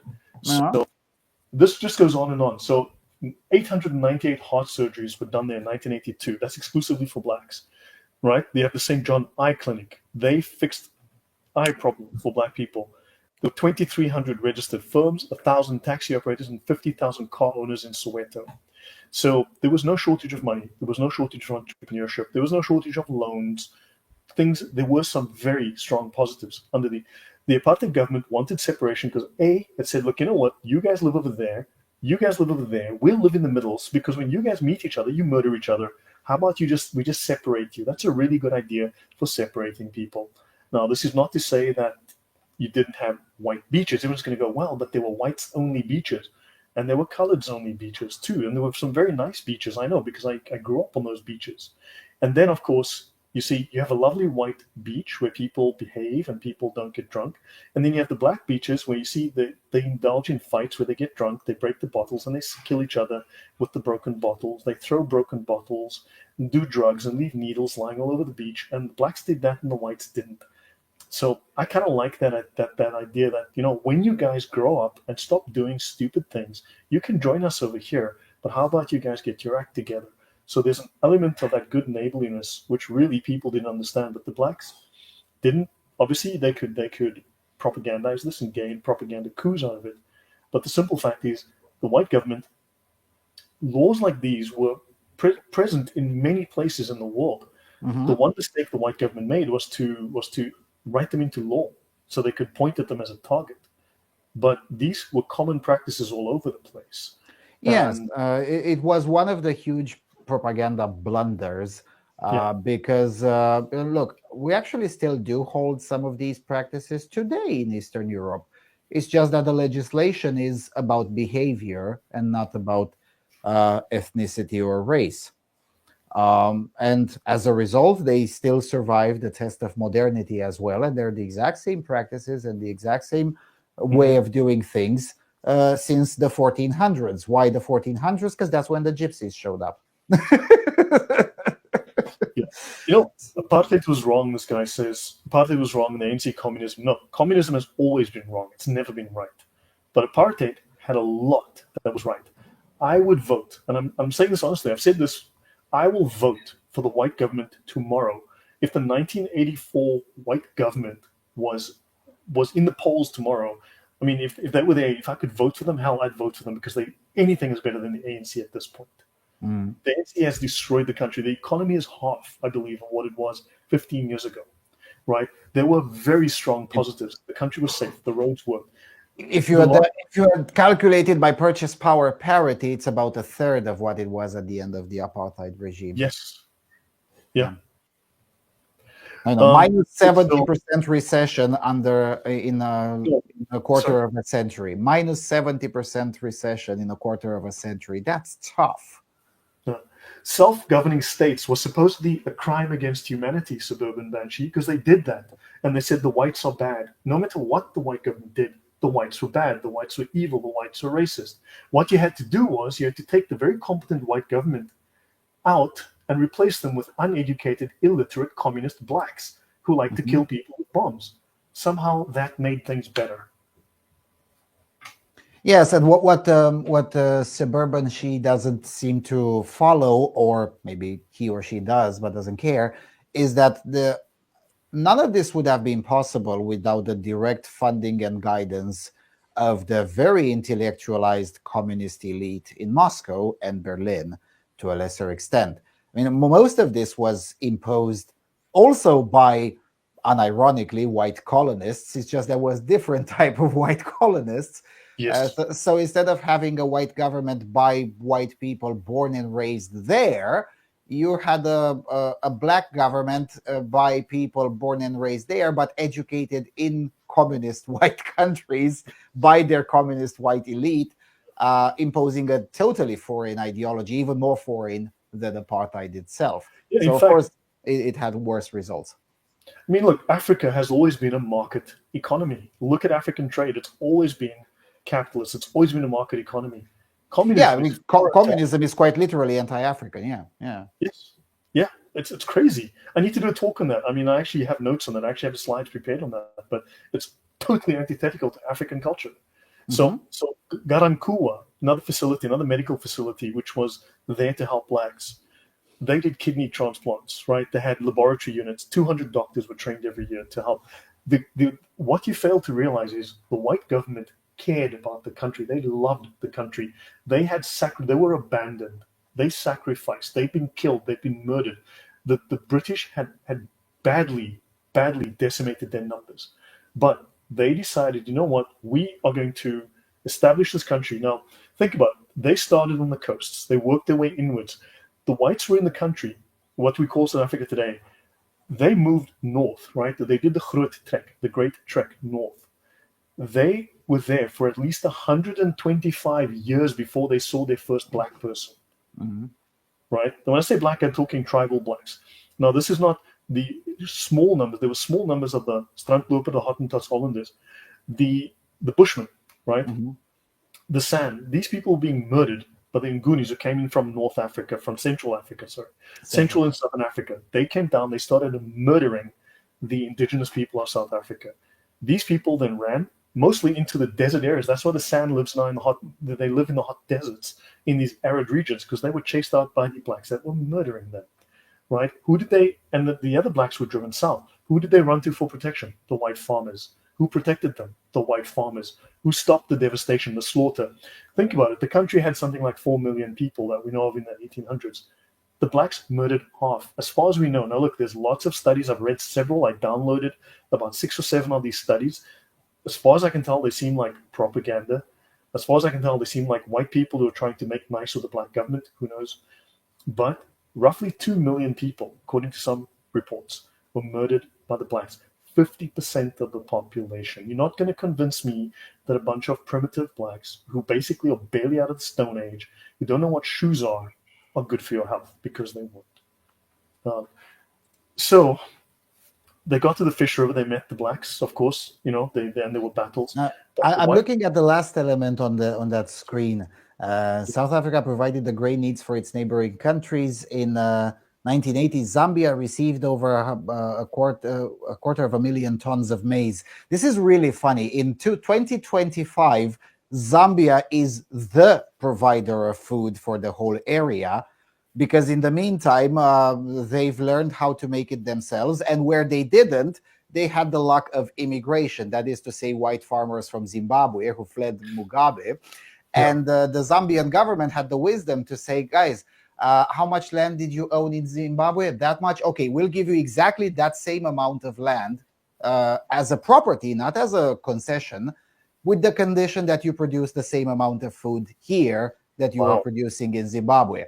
And a lot of the farmers did take them up of the offer, and the Zambian government held its end of the bargain, or at least it's still holding it 20 years later.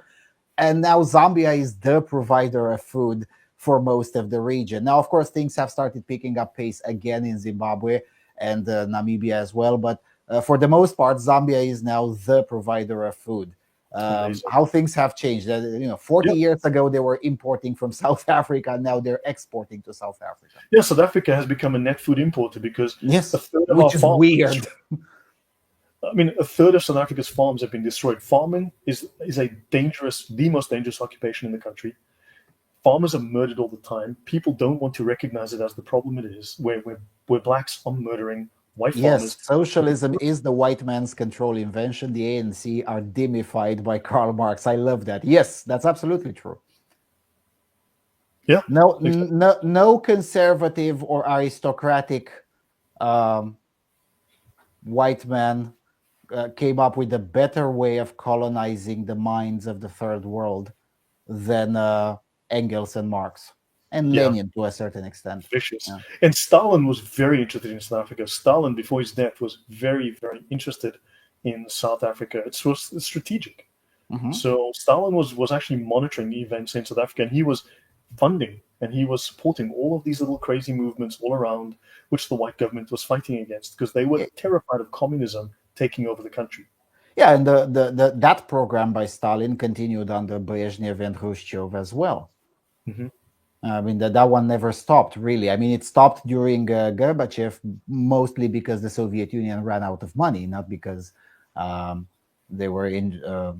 suddenly had a change of heart. Yeah. All right. Yeah, so few people realize the white government cared about the country. The white government loved the country. They had worked extremely hard. That country South Africa is mostly desert. You've got your coastal region, which is green, and then you've got heavy mountains. It's very mountainous and it's very desert area. Very hot, very arid. Most of the interior of South Africa, as we know it today, as we call it today, was actually infested by tsetse flies, which make you sick, give you sleeping sickness, wild animals, arid land which was not farmable. How many black farms were there before 1725? Like zero, Mm. right? So the whites came there, they irrigated the land, they worked the land, they improved the soil, the whites built that land with their own hands. They invested in that land, they loved the country, they still do. So then you have the blacks come along and just mess it all up. Now, as I said, the whites had been in the country 120, 125 years before they really found their first black people, these Ngoonies. And these guys were coming down south. The whites actually got there first. For the most part, the whites got there first. You can argue about areas like what we call KwaZulu Natal today, but the whites got there first and they did something with the land. What did the blacks do to develop South Africa? And excuse my French, but the answer is fuck all. Mostly, but somewhere between jack shit and fuck all. Yeah. Fair assessment. I think it's roughly between those two. So the blacks did nothing, absolutely nothing to develop the country. The whites developed the country. Everyone owes them a thanks for that, I think. So, but of course, for that, they were vilified. Now, let's see. South Africa provided training for the airline personnel of Swaziland, Botswana, Zimbabwe, Zaire, and the Comores, right? Because that's what racists did. In 79, when the train traffic to the Malawian capital was interrupted by rebels, South Africa sent transport aircraft with fuel drums to keep the economy going. South Africa also fought against a lot of these movements to keep Southern Africa free of communists. Well, what a time! I mean, train traffic in Malawi. That's ancient history these days. Train doesn't run in Malawi anymore. Not anymore, no. I know. Yeah. So, yeah, in 86, 80,000 black businessmen were known to have visited Africa, right? South Africa, visit Cape Town to finalize business deals. Of course, that's more would have been in Johannesburg because Johannesburg was the business hub of the country. Yes. Still is. And South Africa, we spoke about the grain needs. South Africa donated. South Africa was providing aid and sustenance to the rest of Southern Africa as a good neighbor. Okay. Neutron Star says, I care. I didn't know any of this. Exactly. Because the ANC, that whole narrative, all those Swedes, all of those Greta Thunbergs who were, oh my God, those black people from the ANC are so amazing. I need to have sex with them. It's like because the white are so bad. They didn't know about or didn't care about the fact that they were just too worried about their virtue signaling to think about the facts, to think about the fact that they were supporting a communist, Soviet-trained communist government conduct a coup against the country. Now, to be fair, Greta Thunberg probably does know because her parents are ideologically committed Bolsheviks and have been for a long time. And I think it was either her mother or her aunt that was part of the G8 or G8 group, which in Sweden was trying unironically to convince or force the Swedish authorities to voluntarily join the Soviet Union. That is to say, to become the Soviet Socialist Republic of Sweden.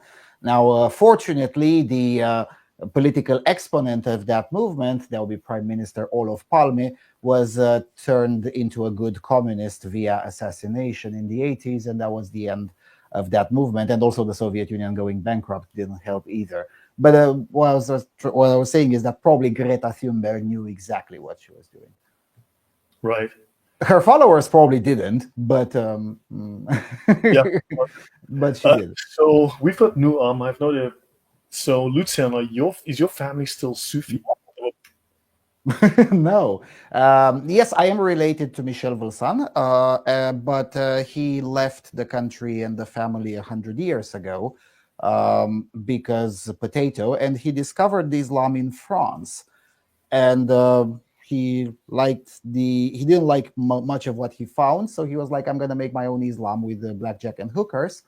And alongside with René Guénon and other traditionalist authors of the time, this was again 1920s, late 1910s, early 1920s France, he developed his own philosophy, which today is forms part of the modern canon of some dervish orders and other Sufi adjacent Islamic sects. Yes.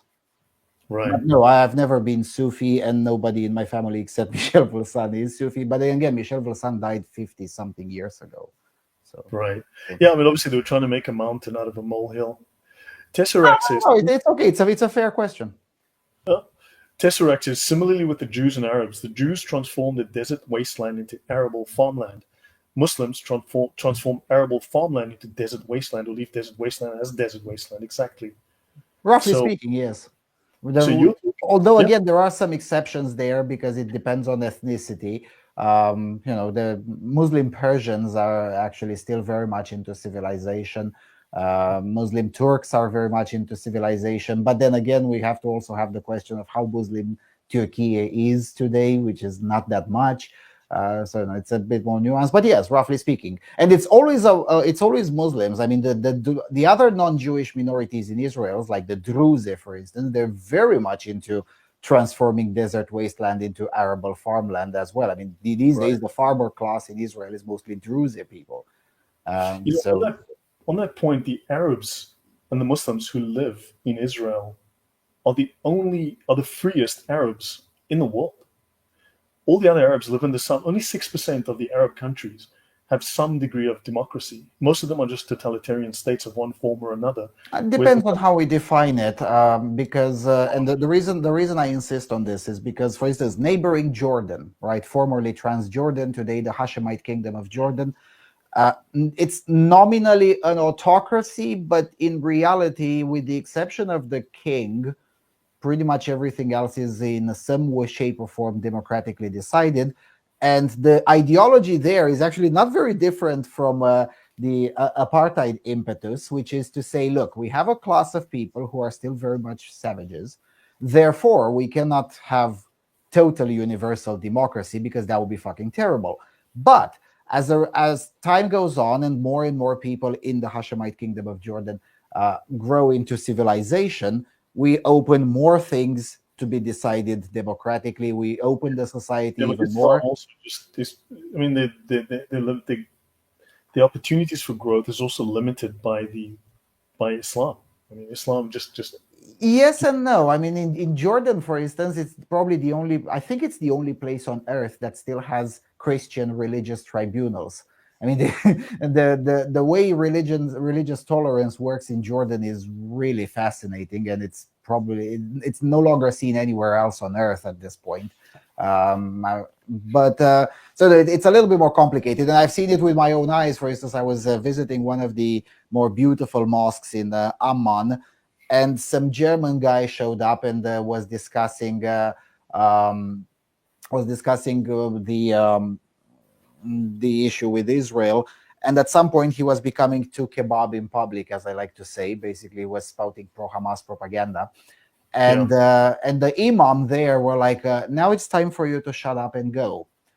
And he insisted not to shut up and not to go. And suddenly, two very big gentlemen showed up, picked him up, put him in a van, and I have no idea where they went. But that's why I'm saying by limited democracy.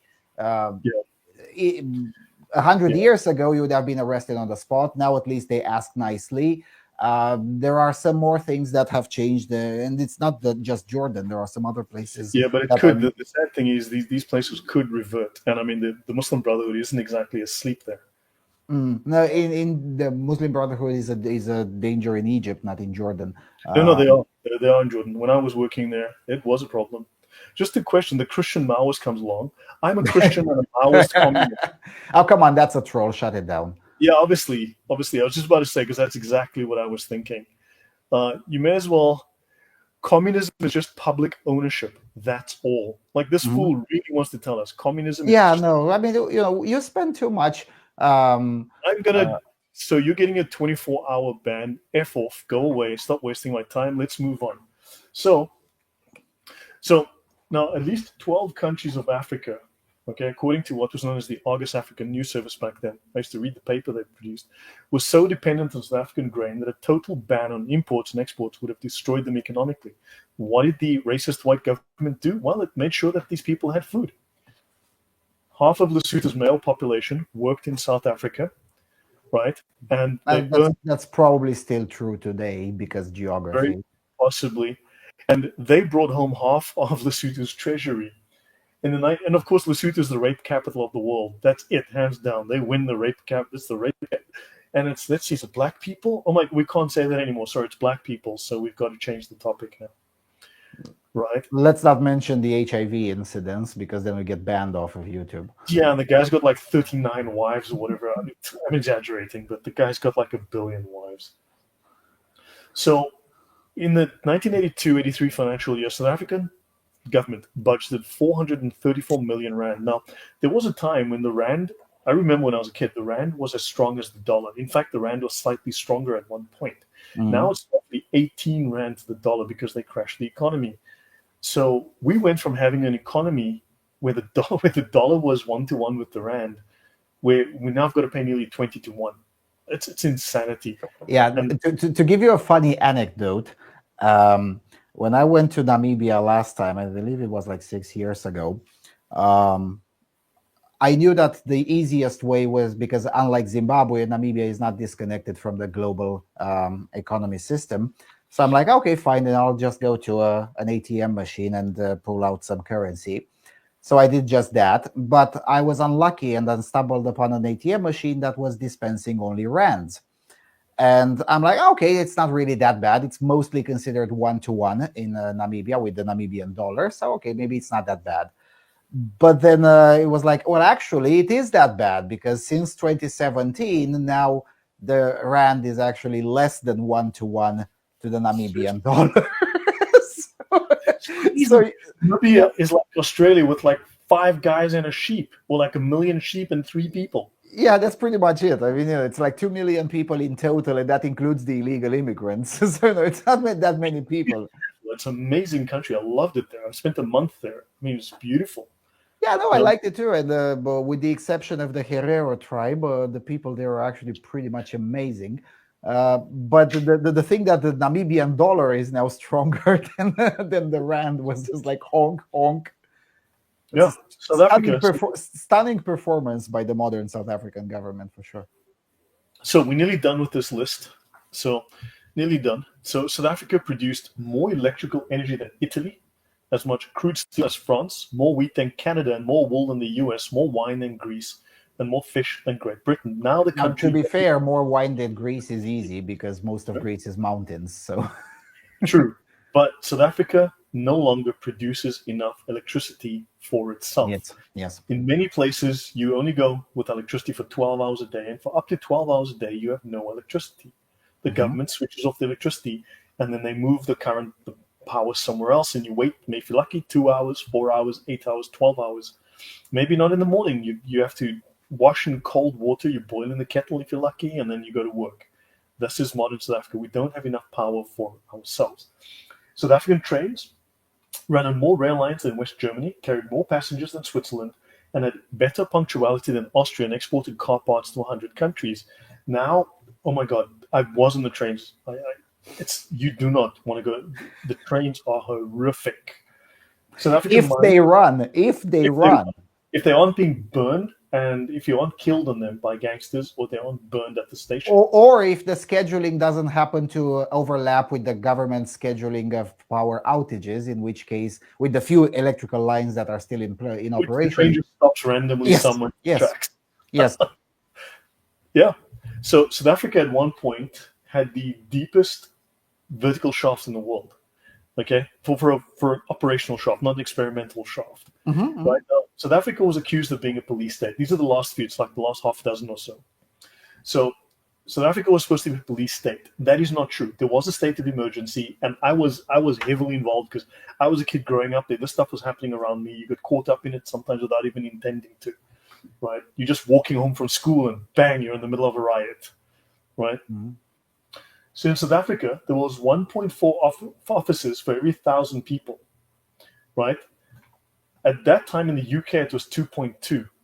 Israel, 3.5. New York, 4.3. And Moscow, 10 per 1,000. So if things were so bad, why did we have so few police officers? In South Africa, there were 16,292 white policemen and over 19,000 black policemen, which is interesting, right? Now, South Africa was accused of killing political offenders. 1979 to 1980, there were no deaths in South African prisons. None. In the previous 10 years, 37 died. And in Wales and England, in the same period, 274 deaths in prison. Now, I can also say here that as far as I recall from the stats, In South Africa, at one point in the 80s, they were accused of being crazy about locking up political prisoners. South Africa had, I think, something like 330 political prisoners.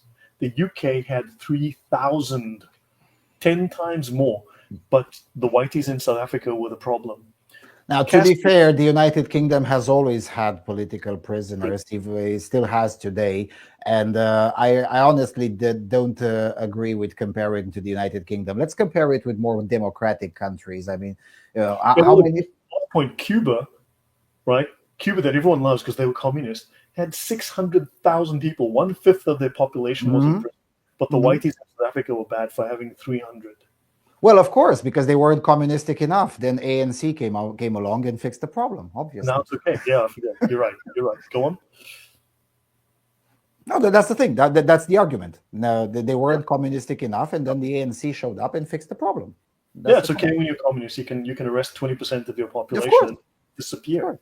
Yeah, just say you're a socialist and you're good people. There you go. Yeah, they were accused of paying starvation wages. In 1974, the average monthly income of black workers in South Africa was $127. In the US, it was $140, and that's in the richest country in the world. So yeah, I don't know how those poor oppressed blacks were, like myself, were getting paid so well. They were accused that they locked up. Oh, there we go. Thousands of political prisoners. In 1983, there were 127 such prisoners, and 11 whose movements were limited. A further 32 under house arrest. Oh my God, that's genocidal numbers. At a population of what, 30 million at the time? 40 million, 35, 40 million. 35 million, yeah, something like that. I'm thinking in 83, so that's 40-something years ago. Yeah, well, it doesn't sound that bad, definitely. Yeah, so these are just some facts about South Africa. Yeah, but it's not real communism, exactly. Yeah, it wasn't real apartheid. Real apartheid has not been tried. And I know lots of black people that will vote for real apartheid tomorrow if that was available as a possibility, because they are sick. Even if it gets back to half of the stats from the 1980s apartheid, that would still be a significant improvement over the current status of the ANC. Yes, and it's not just about economics. That's what I'm saying. I mean, I'm yawning about the materialist facts. Because we see this in Europe as well. People didn't chimp out in Europe as a result of 20 years of perpetual recession. I mean, the European Union, especially the western part of the European Union, has been under recession since 2003, uninterruptedly. The European Union today is less than half of the United States, while we were on par with the United States in 2002, right? Yeah. Yep. Nobody chimped out about that. When did we started chimping out? Illegal immigration and violence. Public safety, as it turns out. Also the green scam, because lack of availability for power means your economy can't grow. The green scam. But the green scam is recent. And there still haven't been any violent riot. Well, I guess with the exception of the farmer protest in Brussels, where they threw shit at the European Commission. Now, those fuckers deserved it, so that's okay. But with the exception of that, and that was in what, 2020 or 2021? But still, that's 20 years into perpetual recession. The most violent riots that occurred were as a result of illegal immigration. And that's when we started chimping out and voting for the far right. Illegal immigration and lack of public safety. That's why so-called far right in Eastern Europe is nowhere near as harsh or as hated as in Western Europe, because, well, here public safety is still a thing. You know, if things weren't so bad in South Africa, I would have been living in South Africa now. Actually, I've got a few more things I can show. So, for instance, Nelson Mandela's bombs, our peaceful little warrior here, right? He was the co-founder of Umkhonto we Sizwe. He was in charge, one of the people in charge there. Car bomb, killed 19, wounded 217. Car bomb, killed 5, wounded 27. At least 150 landmines planted on farm roads killed 125. Now look, these figures are going to be disputed. Everyone's going to say, well, we don't have exact numbers. Granted, but this should give you an idea. Planting bombs all over the place doesn't leave a victim-free environment. So this guy was responsible for a lot of bombing. The man was a terrorist, right? So yeah, I wonder if he was a communist. What do you think? What do you think, Lucian? Well, again, this has been established a long time ago. Again, I even provided a mainstream source from the Telegraph, I mean, this is really not under dispute. Even the wokies are slowly coming to terms with this fact that, yeah, maybe this wasn't the nicest guy. And again, it's a feature of time passing, right? In 2000 or even 2012, it was still too close to the event, and there was still much more of an emotional reaction. But as time goes on and we move further away from those events, it becomes easier to come to terms with some of these really uncomfortable facts. Yeah. In 2001, the country had 2.5 million people on social grants or welfare, and 12 million were employed formally. Today, there are 18 million people on welfare and only 14 million people that pay tax. Of a country of nearly 60 million, because we know at least 15 million illegals will let in, right? That's the communist playbook, let in millions of illegals. So, in other words, the tax base is only marginally larger, but the welfare base is now 6 times bigger. 6 times long. Now, technical question: does that 18 million people figure include pensioners or just working age welfare recipients? Working age people, and I mean, they also remove. Actually, it's more like two and a half times bigger, 3 times. But also, they remove people who stop looking. Oh yeah, of course. That's a trick that is deployed in Europe as well. And also, a lot of people work and they don't pay taxes. So there's a lot of that money. I'm a big fan of those. Yeah. The problem is that now the government has now started this new process where white businesses are supposed to pay 3% of profit, 3% of revenue into a fund, 100 billion rand fund, to fund black business, because black business is doing so well 30 years after the ANC has come to power because of white people, because of a legacy of apartheid. And of course, they're doing the expropriation without compensation. In other words, we'll take your land and just like it. So, otherwise known as theft. Yeah.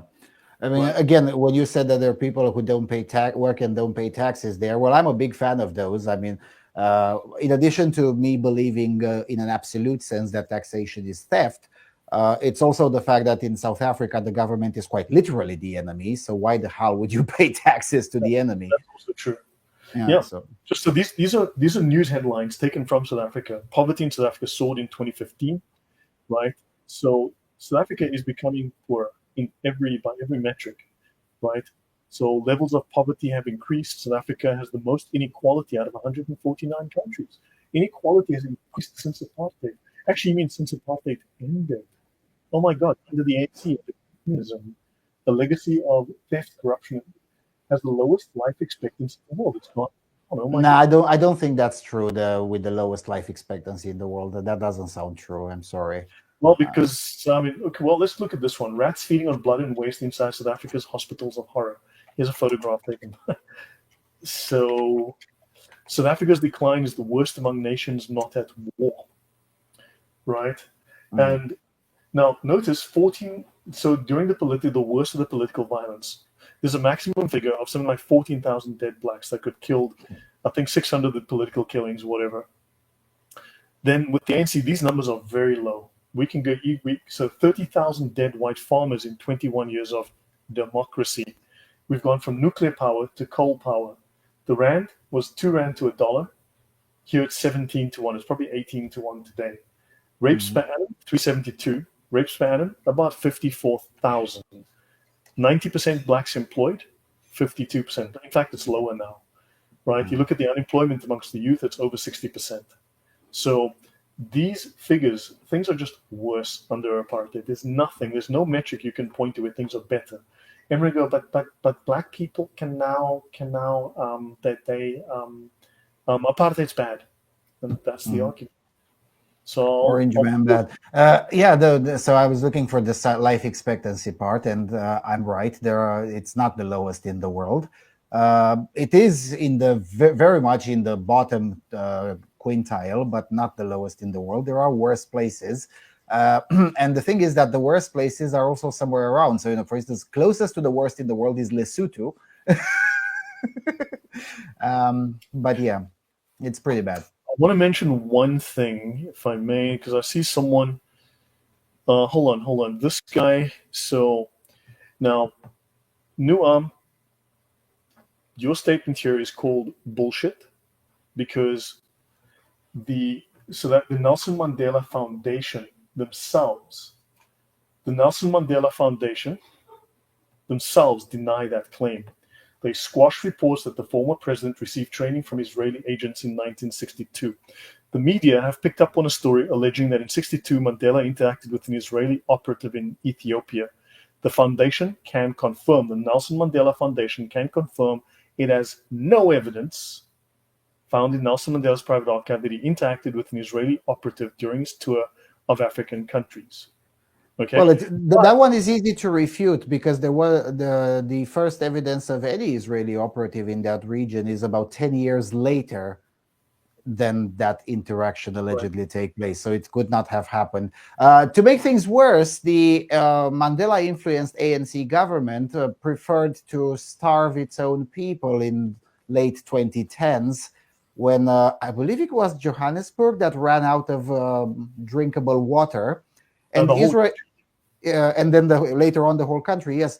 And the Israeli government offered for free to offer the technology to desalinate and just solve the problem. Yes, and the official answer was no, because you guys are Jews. Yeah, exactly. Yeah, but you guys need to drink water. Well, no, because you guys are Jews. And Bibi Netanyahu was like, well, screw you. Okay, fine.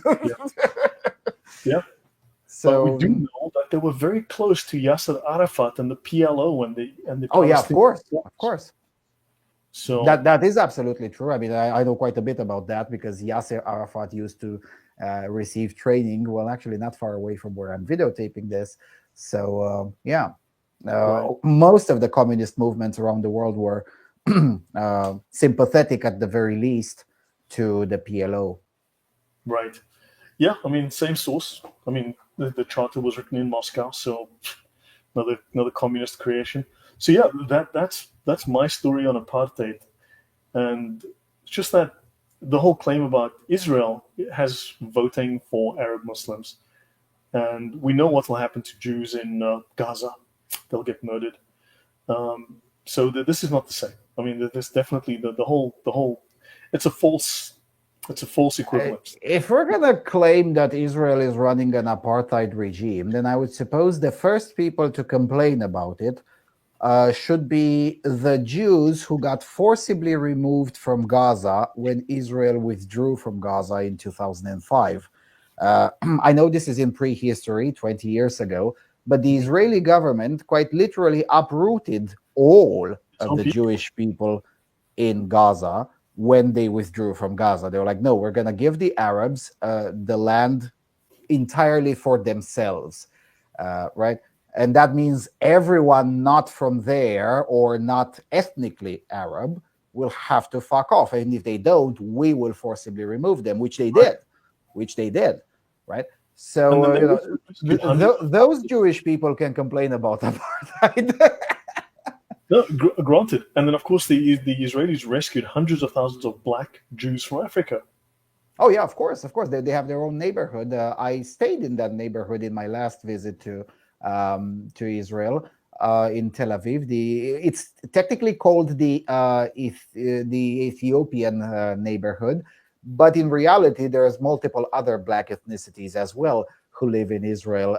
Some of them Jewish, some of them not Jewish, but it's not just Ethiopians. It started with Ethiopians, granted. Yemeni Jews and so on. So yeah. Mm-hmm. So this is my story on apartheid. There's so much more we can talk about the atrocities during the. I mean, the ANC was very likely at one point to lose the election to the Inkatha Freedom Party under Gatsha Buthelezi. And the Inkatha Freedom Party, the man was very educated. He believed in peace. He wanted a peaceful transition. He wanted a peaceful government. He wanted to integrate.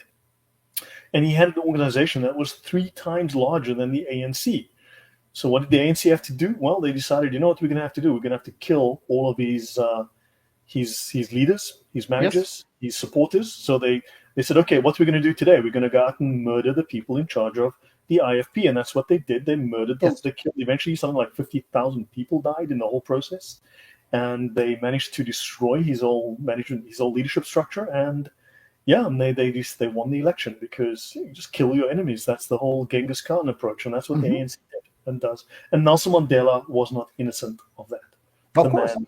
man, the man was guilty of permitting assassination and murder and slaughter, even of innocents. It's really funny that the Genghis Khan way of doing things, the Mongol way of doing things, did actually survived in Russia, and then got exported via Russia to other places. Whereas in the original lands, which is present day Mongolia and present day Kazakhstan, they've gotten more civilized there, but True. right, because these days this discussion is actually discussed precisely in these meme terms, that is to say, we actually graduated from the golden horde, but these fuckers still didn't, referring to Russia in particular, but also to Russian satellite movements such as the ANC, but not just the ANC, the PLO as well, Hamas, and quite a few others, who are basically graduates of the school of Russian way of doing things. Yeah, shocking. So anything that you learned that was useful here, or any final lesson you think the audience should take away? I mean, with regards to this topic, but I The think we problem, presented a lot that people were not familiar with. fair enough, but the thing is that I do maintain my point of view, that is, it's good to know the facts, but it's ultimately not particularly useful unless you're discussing with someone of similar level of education. Uh, and for intellectual exercises, as in Oxford Debate Society and things like that, the main lesson is the Russian proverb "Все имеет смысл в контексте." Everything makes sense in context. That is to say, for the commenter that said, yeah, the ANC was bad, but the apartheid was not necessarily a solution. Well, yes, but everything makes sense in contexts. And once you know the context, it suddenly makes a little bit more sense, even if you disagree with it, right? But for the wider public, if you're going to convince someone, maybe some of the facts may matter. Like, for instance, the fact that blacks were better educated under apartheid on a per capita basis than they are today. Yeah, maybe that will convince some people. But most of the other materialist facts will not necessarily Actually, convince they people. will come back and they'll call it. There's a name for it: apartheid education. This Bantu education. They will say Right. it was really bad. We were given very basic literacy. We were just there to say "ya boss," "near boss," "yes boss," "no boss." They'll come back with their own propaganda talking point. I mean, for every Right, solution. and okay, fine. Let's grant that. Okay, that's true. Let's grant it for the sake of the argument. Okay, then why are the literacy numbers worse today than they were then? I mean, if that was crap, marginal, subpar education, okay, fine. The ANC led leadership provides even less than that. True. Yeah, shouldn't they Yeah, be educating people? What's with this 25% is a pass result? You do your maths, you get 25% in your exam, you get your certificate, you're now an engineer. hmm And if you I mean, don't get and if you get 25% and they don't pass you, well, you're going to burn down the university. You're going to riot. You're going to kill people, right, burn hundreds of cars, because right. that's what people do, right? And the shortage of electricity, that's how it started. The affirmative action replaced competent people with incompetent people, because it started as a crisis of distribution. Then it morphed into a crisis of production. But for several years, actually, South Africa was still producing enough energy, but just couldn't distribute it because all of the engineers who were supposed to upkeep the infrastructure were now DEI hires and had no Exactly. idea what the hell what they were doing. And it Yep. doesn't help that the universities routinely have these things of, let's study, I don't know, black magic as equal to Western science. Let's Right. decolonize engineering and all sorts of that crap, which has been a thing in the West as well, but it produced far worse effect and far faster in a country that is not able to easily attract talent from abroad. Because if you bork the education in Europe or in North America, it has a negative effect. But ultimately, you can still fill in the necessary positions with competent people by just paying bigger wages and attracting them from abroad, from China or from India or from Russia. Why not? Or Central Asia or whatever.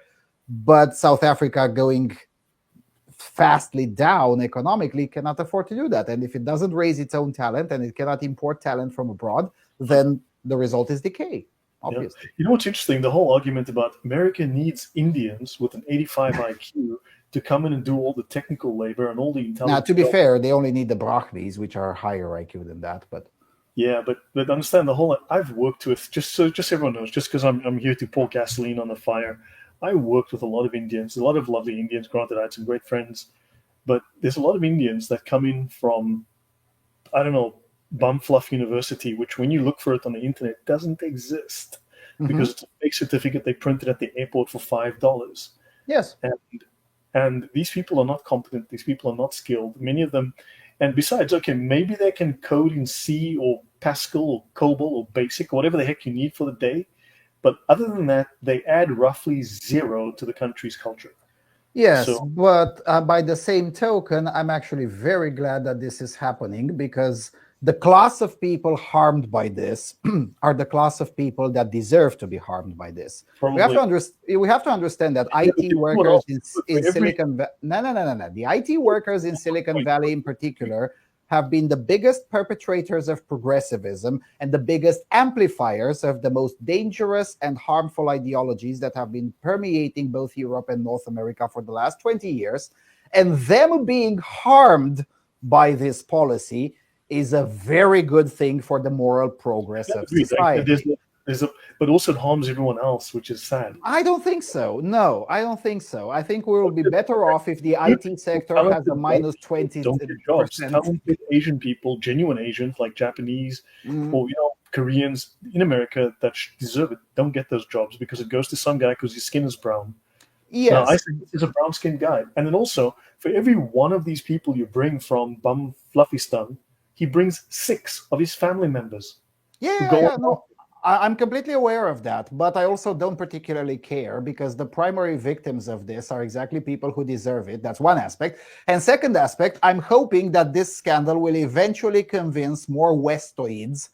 The distinction between Westoid and Westerner is that not all Westerners are Westoids and not all Westoids are Westerners, right? Right. Westoids are people who hold Western progressive ideas, right? Okay. I'm hoping that the Westoid companies will finally learn something that we in Eastern Europe learned really fast after communism fell, which is screw the resumes, screw the diplomas, let's do a test, let's see what your aptitudes are, and Right. that's how we make the decision.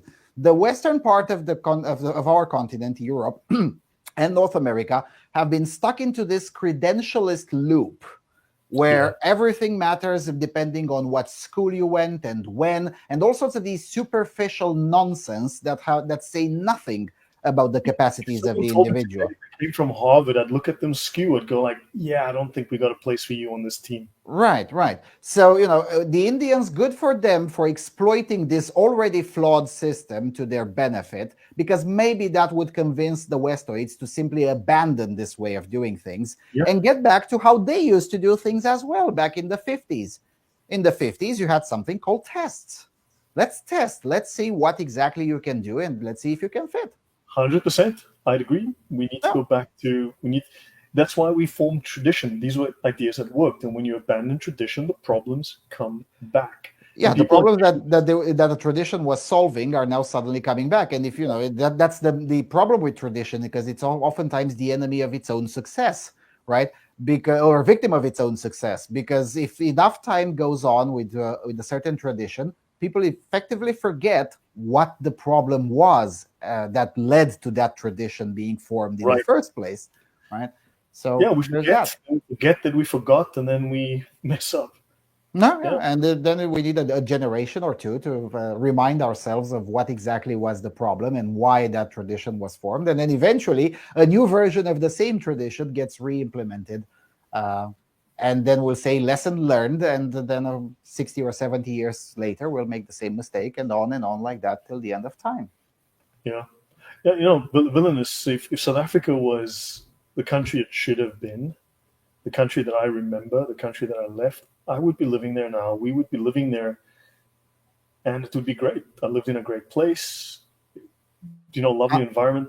Oh, and until it I would got love. bombed, that is. Say again, sorry. Until it got bombed, that is. Until things went bad. Yeah, let's say things went very bad, and for reasons of safety, I grew up there. I'm comfortable, but when you're with someone who has no idea what is going on when they are just, you can see when they're in an environment and they walk into an environment, they're a tourist, they don't understand the signals, they don't know the signs, and you can see the rest of the people around them just view them as prey. Not good, not good. And this is not something I wanted to take responsibility for, not something I wanted to deal with, to explain to her family what happened to her. Do you understand? It's not a position I wanted to be in. So it was, as much as Oh, yeah. someone says there that I'm still down with the class guilt. No, I'm not down with the class guilt, but there is such thing as groups of people, right? And if in a group of people, 98 or 95% are guilty of something, I will say that I will not lose sleep when that whole group gets what it's coming to them, Yeah. right? So, IT workers in Silicon Valley donate, 99% of them donate money to the Democrat Party. 97% amplify far left progressive ideologies. 100% of them voted for Hillary Clinton and Joe Biden. There's basically no Trump voter Joe Obama. and Obama, of course. So I'm sorry, but when eventually that group with these statistics has its coming and they start losing their jobs and they get personally into economic problems and whatnot, I'm gonna say, well, there's a lesson in fucking around and finding out. Right? So it's not class guilt because it's not. They chose to be part of that group.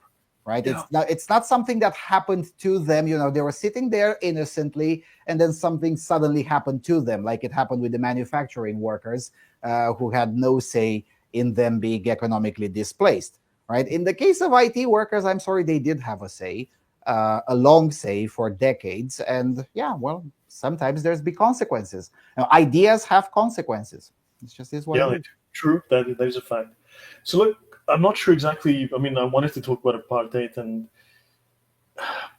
you need to understand there's no reason for white people to have guilt and to do away with themselves to the benefit of black people, because honestly, you have a superior culture, you have a history to be proud of, and when you start looking, if you're going to go again, if you're going to flagellate yourself for things that your ancestors did 300 years ago, we can point to the recent past and we can point to serious atrocities committed by black people. Mm-hmm. The black people, Nelson Mandela's tribe, enslaved others, right? They were cannibals, right?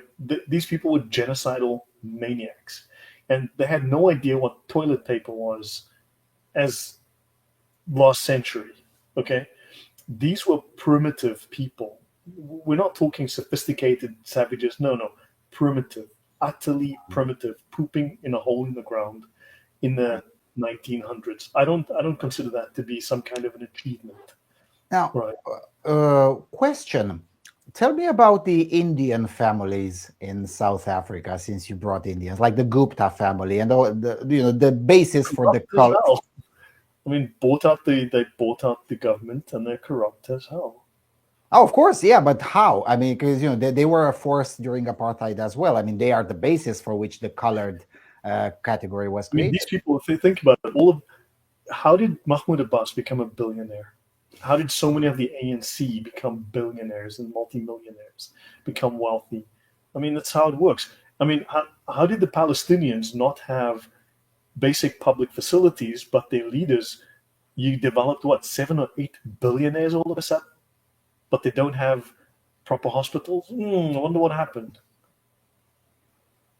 I mean, yeah, it's all a grift. I mean, these people control the levels of industry. These people are behind the scenes making the deals, and they benefited. And obviously, everyone wants to go around, well, it's white capital influence and white people only. Yeah, sure. Let's not talk about black corruption. We've just become another corrupt black state. Mm. Right, because it's a very, I suppose, in a more academic setting, it would be more appropriate to discuss the influence of Asians to both the eastern part of Africa and South Africa, not just the Republic, but the whole region. Because due to the trade routes, there has been quite a lot, especially in economics, there has been quite a lot of Asian influence, not just Indian, Indonesian as well, and Indo-Chinese. People don't realize these cultures bring their culture with them. Mm-hmm. Of And course. white culture doesn't only succeed well because of necessarily Christian values, but they're more honest. So other cultures, people don't realize that these values are not universal. Other cultures Hmm. are often much more dishonest, much more prone to be corrupt. It's part of the culture. It's part of their religious value system. It's part of their whatever causes it. Hmm. But you cannot treat every culture as equal. And they might bring programming skills in I don't know, in Pascal or COBOL, whatever you need today, tomorrow. But they also bring a lot of other problems that plague their cultures. And when there's enough of them, it becomes an infection. I mean, yeah. So those are my thoughts. And apartheid was not all bad. Apartheid had a great deal of positives. The government was doing its utmost to literally uplift, to raise up the black population into the middle class. And the ANC destroyed that. The ANC didn't want that. All of these reactionaries didn't want to see an uplifted black population because then they would be white people and they couldn't have that. Yeah. And yeah, but if they had, you would have a great country, stay safe and stable, and you'd have a colorblind country. But now we don't have that anymore. Well, Not at all. there is a place like that. I mean, in Brazil, white and black are class distinctions, not racial distinctions. So the like the multi-millionaire black football players in Brazil, they're white from a Yeah, class perspective, right? But as someone says here, and if I'm allowed a joke, and Mike Simao says, "Brother Lloyd, I have to argue with you. It's one of the best feelings to go to the woods to relieve your bladder." Well, actually, you try to convince, especially African Americans, to come join you in the woods for any activity, and you will see that they'll be uneasy about it. I have no idea why, but I've noticed that a lot of please. I hate the term African American. I am African, and I've got Black Americans because they're more no, no, no, American. no, no. They I call me mean it when I say Lloyd. African American because that to distinguish it from Africans from Hate Africa. that term. I hate that they're Black Americans because Okay, I'm fine. African. And then these asswipes, excuse my French, they tell me, but Lloyd, I'm blacker than you, therefore I am more African. And my reply is, fuck you. You haven't seen Africa for 400 years. Go away. That's true. Although, so anyway, Black Americans seem to be very much afraid of the woods. So Yeah. I don't know why is that the case. As for Black Americans in general, I really love those kinds of videos when, especially Black women from the United States, go to an African country and try to LARP there as a local, and they suddenly realize that the locals despise them a lot more than other people Yeah. because well it turns out that they're not really well perceived, and that is because the culture of blacks in the US has deviated even more and in ways oftentimes deemed as even Yeah. worse than other versions in Africa. So there's that. Yeah. Yeah. He's saying StreamYard. Yeah. I need to be careful when I say here because I've told that I've walked the line a lot of times here. So yeah. But look, We're, guys, thankfully we're not using StreamYard, so maybe these guys would be more yeah, I'm careful. not using StreamYard. Yeah, I'm using. Yeah, I'm not using StreamYard. There's that. I'm not on StreamYard. I don't. Yeah, I have a different account. Stopped using StreamYard because $45 a month is insanity. Um, yeah. So guys, that's my story, and I'm sticking by it. Um, and yeah, I just think that apartheid. There's a lot more to the story than you were told. Really, the whole anti-apartheid movement was the pro-communist movement. It led to the overthrow of a government that was actually good for the country, that cared about the country, that was uplifting the country. And it's gone backwards. Everything has gone backwards. And apartheid was, sure, people didn't like the fact that it was making honest statements about those black guys. They need to up their game. They need to get on the A game before they can come and play with us. But of course, now we've got to go, no, no, no, no. Everybody's fine. Even if they don't use underarm and don't travel for a week, they're just as good as us. No, they just said out loud what people didn't want to hear at the time. But they were just dealing with the problem of how do you integrate a group that is quite literally in the Stone Age, 20,000 years behind the rest of us. And that's not an exaggeration. Last word from me. That's it. Last word to you. Then we call it a night, Lucian. Yeah, no, I'm just looking at the comments because a lot of them have some humor in it, like Elon being the most famous African American, which which is true, and of course led to a lot of other conspiracies, like his wealth comes from the exploitation of black people in the mines by his father during the apartheid regime. And I'm like, guys, his father is like 1% of his son's wealth. I mean, come on, that just doesn't work like that. Ramaphosa was a shop steward and unionist. Now he's suddenly one of the richest in Africa. Well, who knew it pays to shill for Russia? By the way, Ramaphosa is a good example of Russian subversion. I've got the chance to. Because he's a capitalist and a successful businessman, he's going to run the country well like a businessman. Turns out he did not. Yep, pretty much. So yeah, guys, I got to call it a night here. So Lucian, any final word before we call it a night? Before we go? That would be pretty much it. I mean, we've said enough controversial things for a night. I think we did. Let's hope we can do this again in a few months. All right, guys. No, hopefully we'll try. And thanks, everyone. Take care. Good night. It's been good.